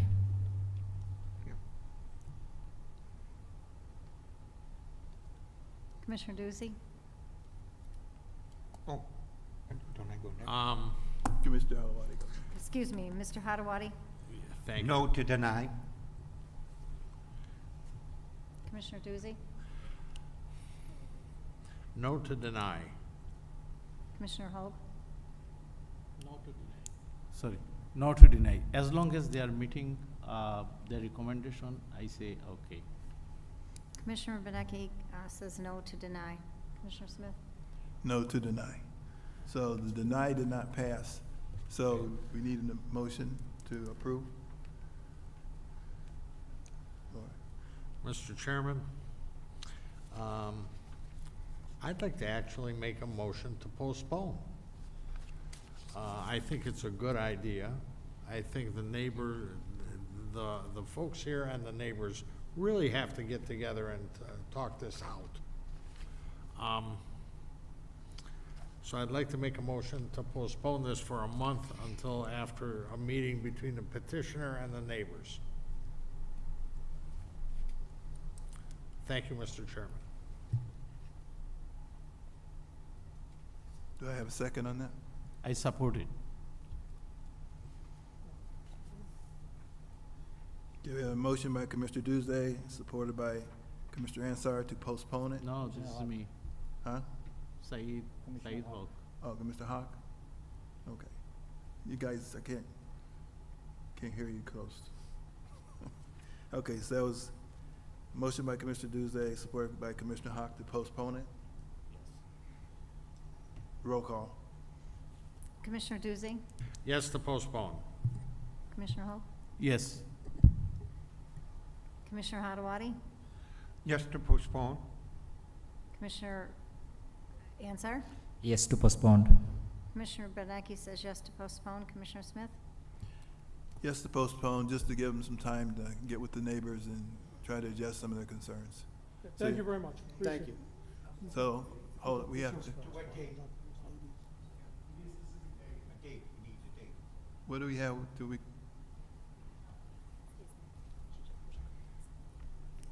November 17th would be the date we would want to postpone it to. thank you. So the motion is to postpone it to November 17th, 2025. Roll call. Yes, and to allow the petitioner and the neighbors to get together to discuss all this. All right. Roll call. We already did that. So we're good, yeah? Okay, sir, do you understand what happened? Yes. Okay, so we postponed it till November 17th. You can talk with the neighbors and answer any questions they may have. And hopefully everything will work out well for you. Motion passes. Have a good day. Thank you, sir.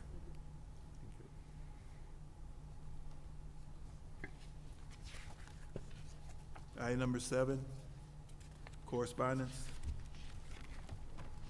Item number 7A, site plan for new warehouse located on the west side of Shana Road, approximately 641.07 foot south of Stevens Road, 23445 Shana Road, Section 26, Salvatore Diamersico versus Visa Development, Andrew Andre, PSP 210043, approved on January 10th, 2022, conditions never completed, expired on January 10th, 2024. Thanks, Madam Secretary. This is the expired site plan, so I need to recognize, a motion to recognize the expired site plan. Mr. Chairman, I'll make a motion that we see that this site plan is not completed and it's expired as of last year.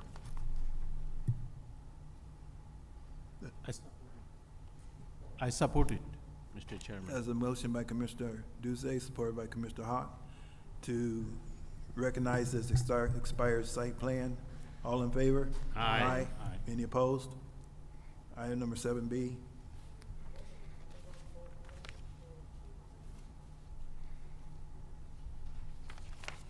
Item number 7B, special land use and site plan for a used automobile dealership located on the east side of DeQuinder Road, approximately 40 feet south of Gulson Avenue, 22760 DeQuinder Road, Section 31, Sam Yodo, 22760 DeQuinder LLC, Stephen DeMont, Desinstruct Inc., PSP SL 250001, petitioner denied letter, denial by the Planning Commission on September 22nd, 2025. I need a motion to receive and file the denied letter. Commissioner Chair, I make a motion to receive and file. Commissioner Holwati.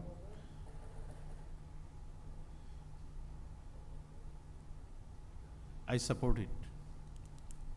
There's a motion by Commissioner Halawadi, supported by Mr. Hawk, to receive and file the denial letter. All in favor? Aye. Any opposed? Item number 7C.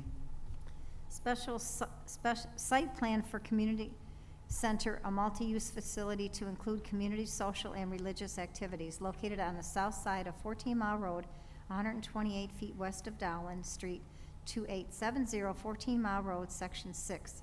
Mohammed Forlor Islam Derahuda, Inc., PSP 250025, letter to petitioner, postponed indefinitely by the Planning Commission on July 14, 2025, due to the number of variances that were required, approved by the Zoning Board of Appeals. On September 24, 2025, the Zoning Board of Appeals denied all the requested variances. As a result of the denial, the current site plan is no longer valid.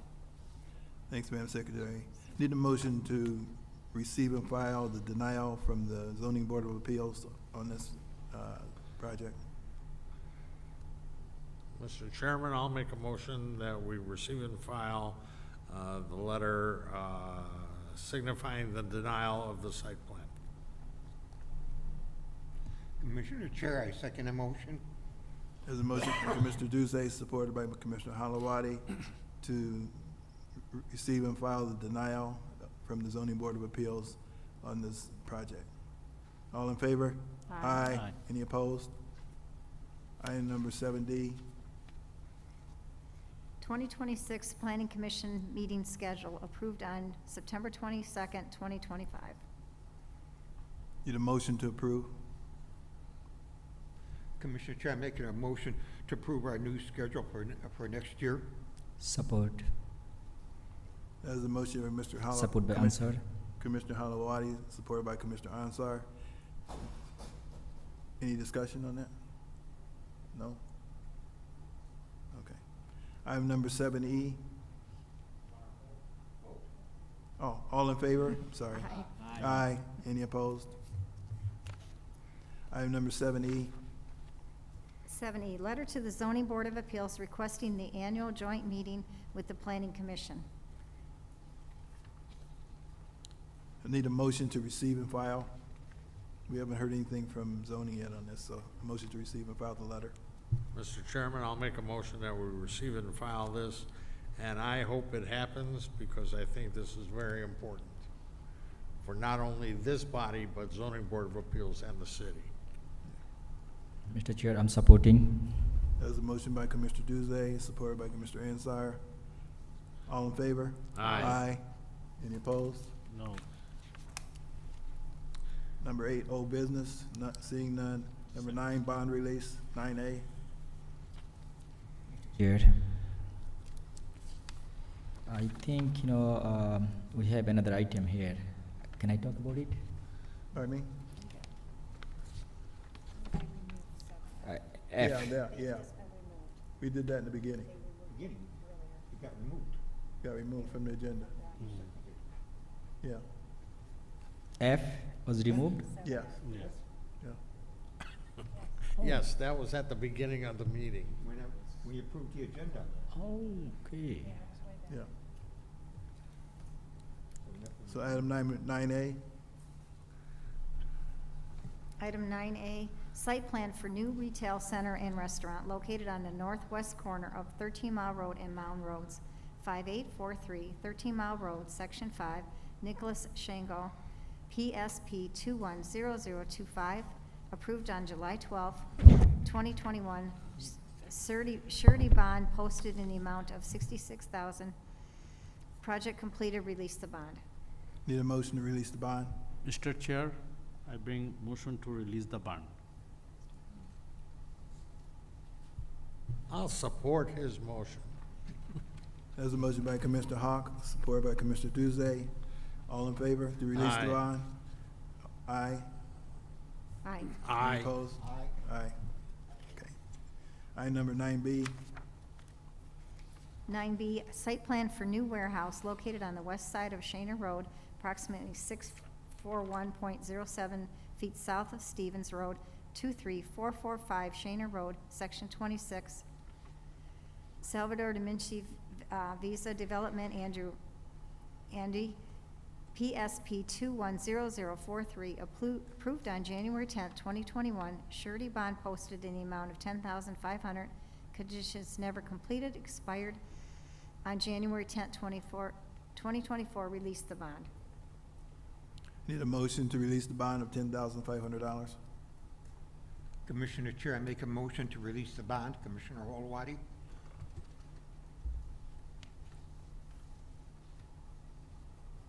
Commissioner Benecki, support. That was a motion by Commissioner Halawadi, supported by Commissioner Benecki to release the bond of $10,500. All in favor? Aye. Aye. Any opposed?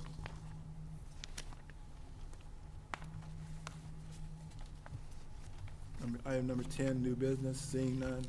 Item number 11, citizen participation. Does anyone like to speak on any items? You come up and state your name and address. You'll have 3 minutes to speak. Good evening, Good evening, David sir. Curry. I want to say this mobility plan looks pretty good. I hope it's completed in a timely fashion. I know it can't be done overnight, probably not within a few years, but I think it's a long time coming, and I think the citizens of Warren deserve it. And I'd also like to make a comment on item 6B. And I want to thank Mr. Dujay for being the voice of reason and asking for a postponement for 30 days. And to have the petitioner meet with the neighbors, work things out. Back when I was on multiple boards and commissions, it was a common practice. I remember doing it half a dozen times, where we would postpone an item, meet with the petitioner and have the neighbors there. In fact, it's not against the rules to have a board or commission member attend those meetings. as long as you keep your comments to yourself. Don't make any comments. You're just observers. So my suggestion is to have one or two of the board members attend this meeting with the neighbors, just to see what's going on. You're not violating the Open Meetings Act or anything else. Anyway, thanks. Thank you, sir. Anyone else like to come up and speak? Item number 12, Planning Commission business. 12A, Planning Director's report.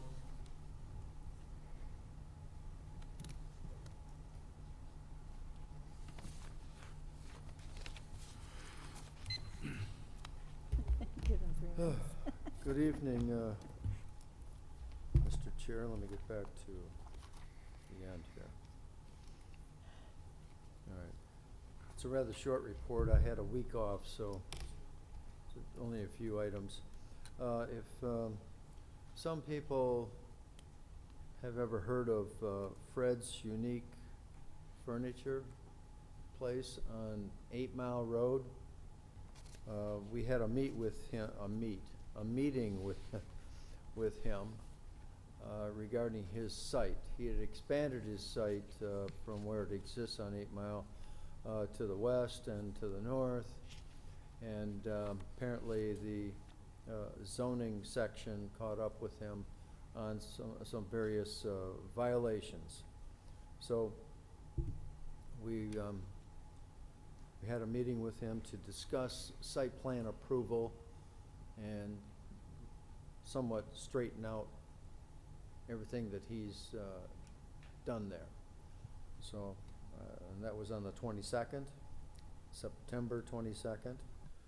And then on September 24th, we met with the company U-Haul on the corner of DeQuinder and 10 Mile. And a while back, they received a conditional rezoning from the city, from a certain zone up to, I believe it's M2, so that they can do what they're doing in there. And then there was to get site plan approval, and excuse me, they never got site plan approval. And then they opened their business, and I don't think they have a CFC, and it goes on and on and on with them. I think we've had 4, 6, 8, maybe up to 8 meetings with these people, and excuse me, they need hearing aids because none of them listened to anything that we've done, or requested them to do, rather. So I just received an email today, finally, from their attorney who lives in Phoenix, Arizona. I guess they can do this long distance. But we'll try to work with them within a reasonable amount of time. I'm not sure what that is yet. But if they don't do it fast, because zoning would really like to do more in court with them. If they don't do anything, they may lose the right to operate their business. It comes down to that. And everything that you see that says U-Haul or exists as U-Haul will be gone from that location, if you can believe that. So it's serious business, just trying to let you know that when we run into businesses like this, they give us no recourse but to do our job. We're not responsible for their actions. It's as simple as that.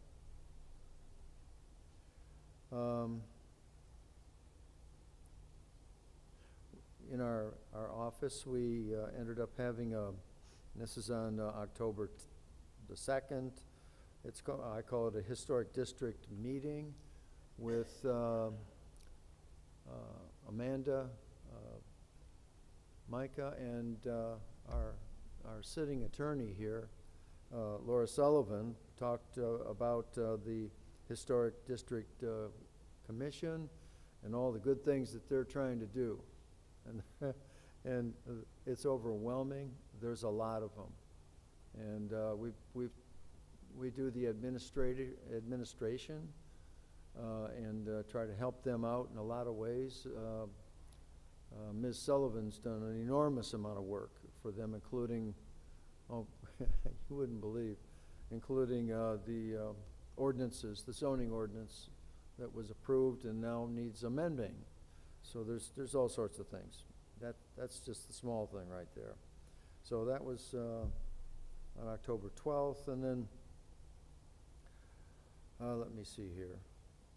And then, and frankly, that's about it, other than getting the findings ready for you guys. And these two findings were two of the most difficult ones we've had to work on in a long time, because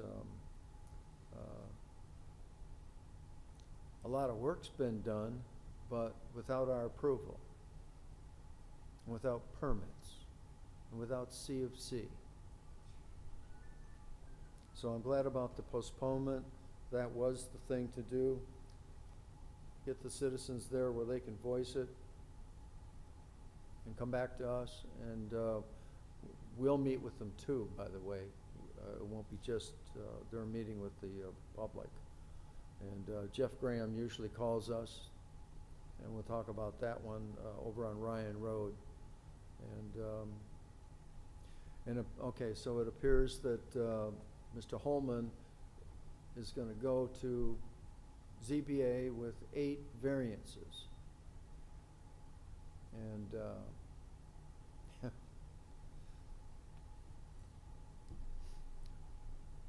we'll see what happens with that. And my guess is we might see him again, because it's difficult to obtain 8 variances from the Zoning Board of Appeals. That's my comments on that. Any questions from the board? Anybody have any questions for Mr. Worth? No? Seeing none, thank you for the report, Mr. Worth. You're welcome. Item number 12B, Planning Commission discussions and concerns. Attorney Laura, Yes, you wanna? Mr. Chair. Huh?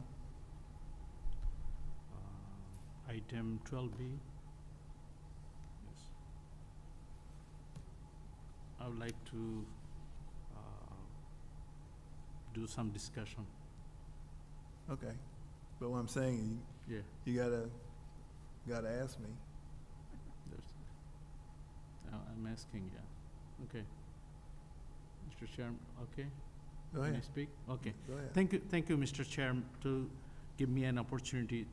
Actually, I'm very glad to participate with Active Mobility Plan. So it is a very good plan for the city.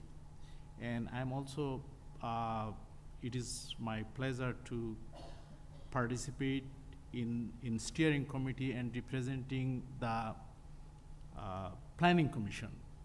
So this is a very good plan, so we need support from everywhere, from the commission, Planning Commission, City Council, City Administration, and all the department. We need to, and we need a support from our citizens, the plan for the citizens. Actually, it is a very good plan for the city, connecting all the sidewalk gaps, the bicycle route, and so many things, and especially for safety, for those are riding on the buses early in the morning. So this is a very, very safe plan. So we need support, and especially it will give us an opportunity, like, reduce the carbon. So most of the people can ride on the scooter or the bike. So it is a very good plan, so we need to support. We need to support the plan, and hopefully it will get the proper budget and finish the plan. And all the citizens would like to see the plan is implemented already. And nowadays, most of our kids and all the ages people are spending most time on the electronic devices. So if we implement this kind of plan, it will help the children, young adult, everybody can come out from the home and do something physically.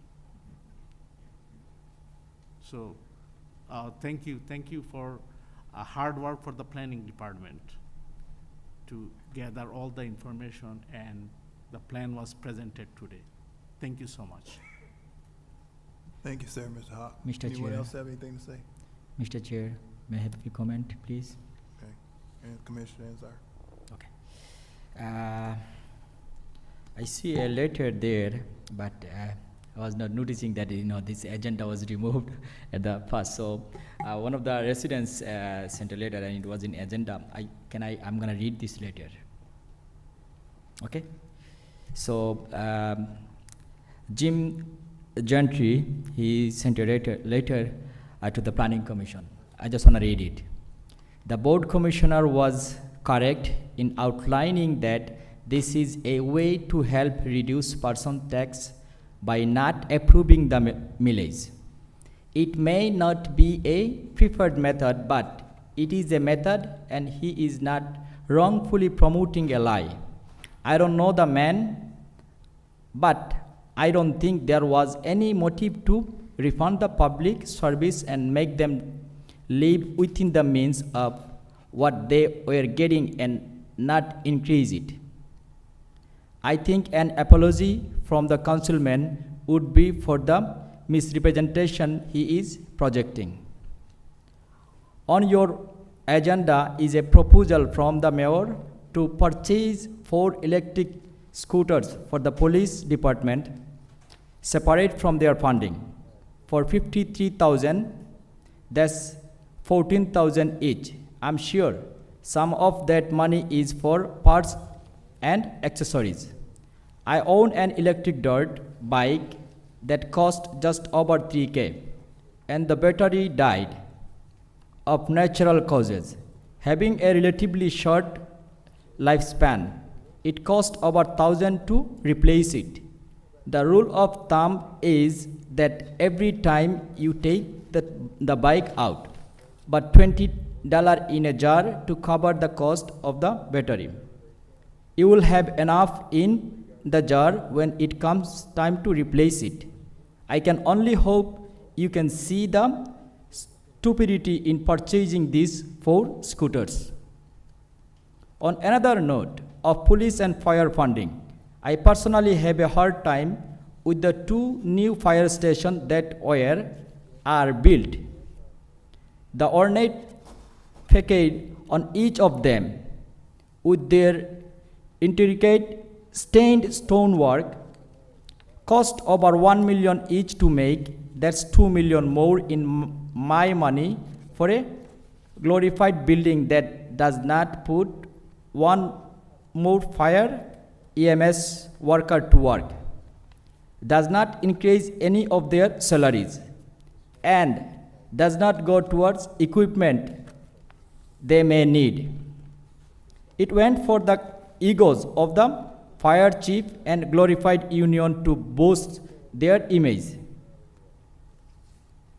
Most of you probably were not there during the approval stage, so you can't be held accountable. It's hard to support a millage renewal with such a extravagant spending on stuff like this.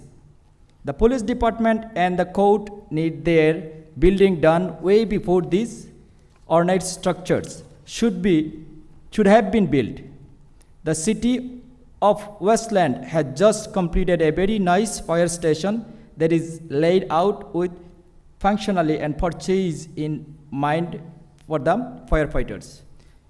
Their government did a nice job for the people. This letter was written by Jim Gentry. So I have another question. What was the reason we removed this from the agenda to my commission? Because we didn't feel it pertained to planning commission business. it doesn't deal with our planning commission business, so therefore, that's why we removed it from the agenda. Okay. Thank you. Mr. Chairman, Ansar, there's absolutely nothing to do with planning in Per that se. letter. Nothing. And if it doesn't have anything to do with planning, I don't know why we're even going down that road to Second. discuss it. And this can be a personal thing and so on. It has nothing to do, it had nothing to do with our job as planning planning commissioners here at this meeting. And I have no problems with us removing it off the agenda. Either did I. And we'll take it from there. I yield the floor, Mr. Chairman. Thank you.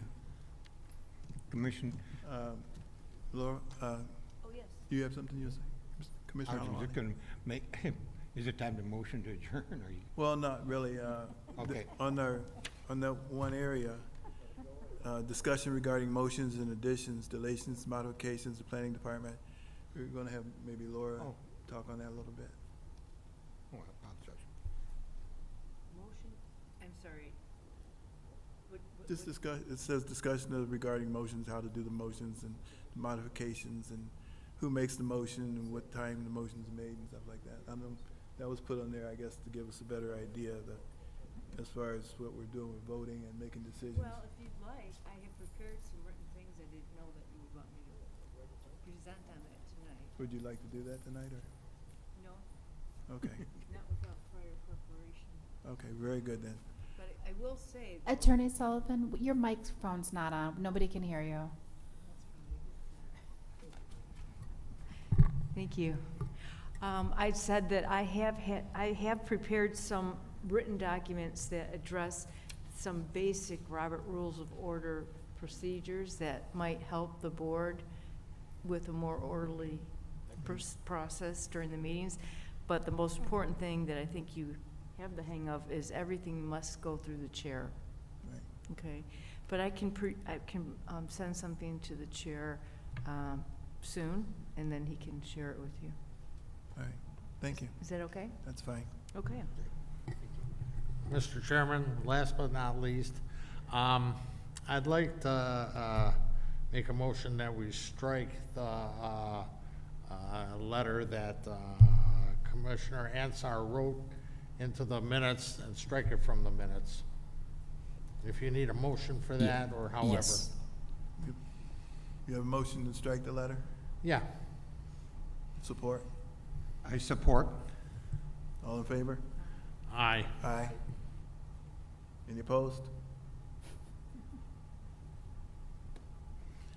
Item number 14.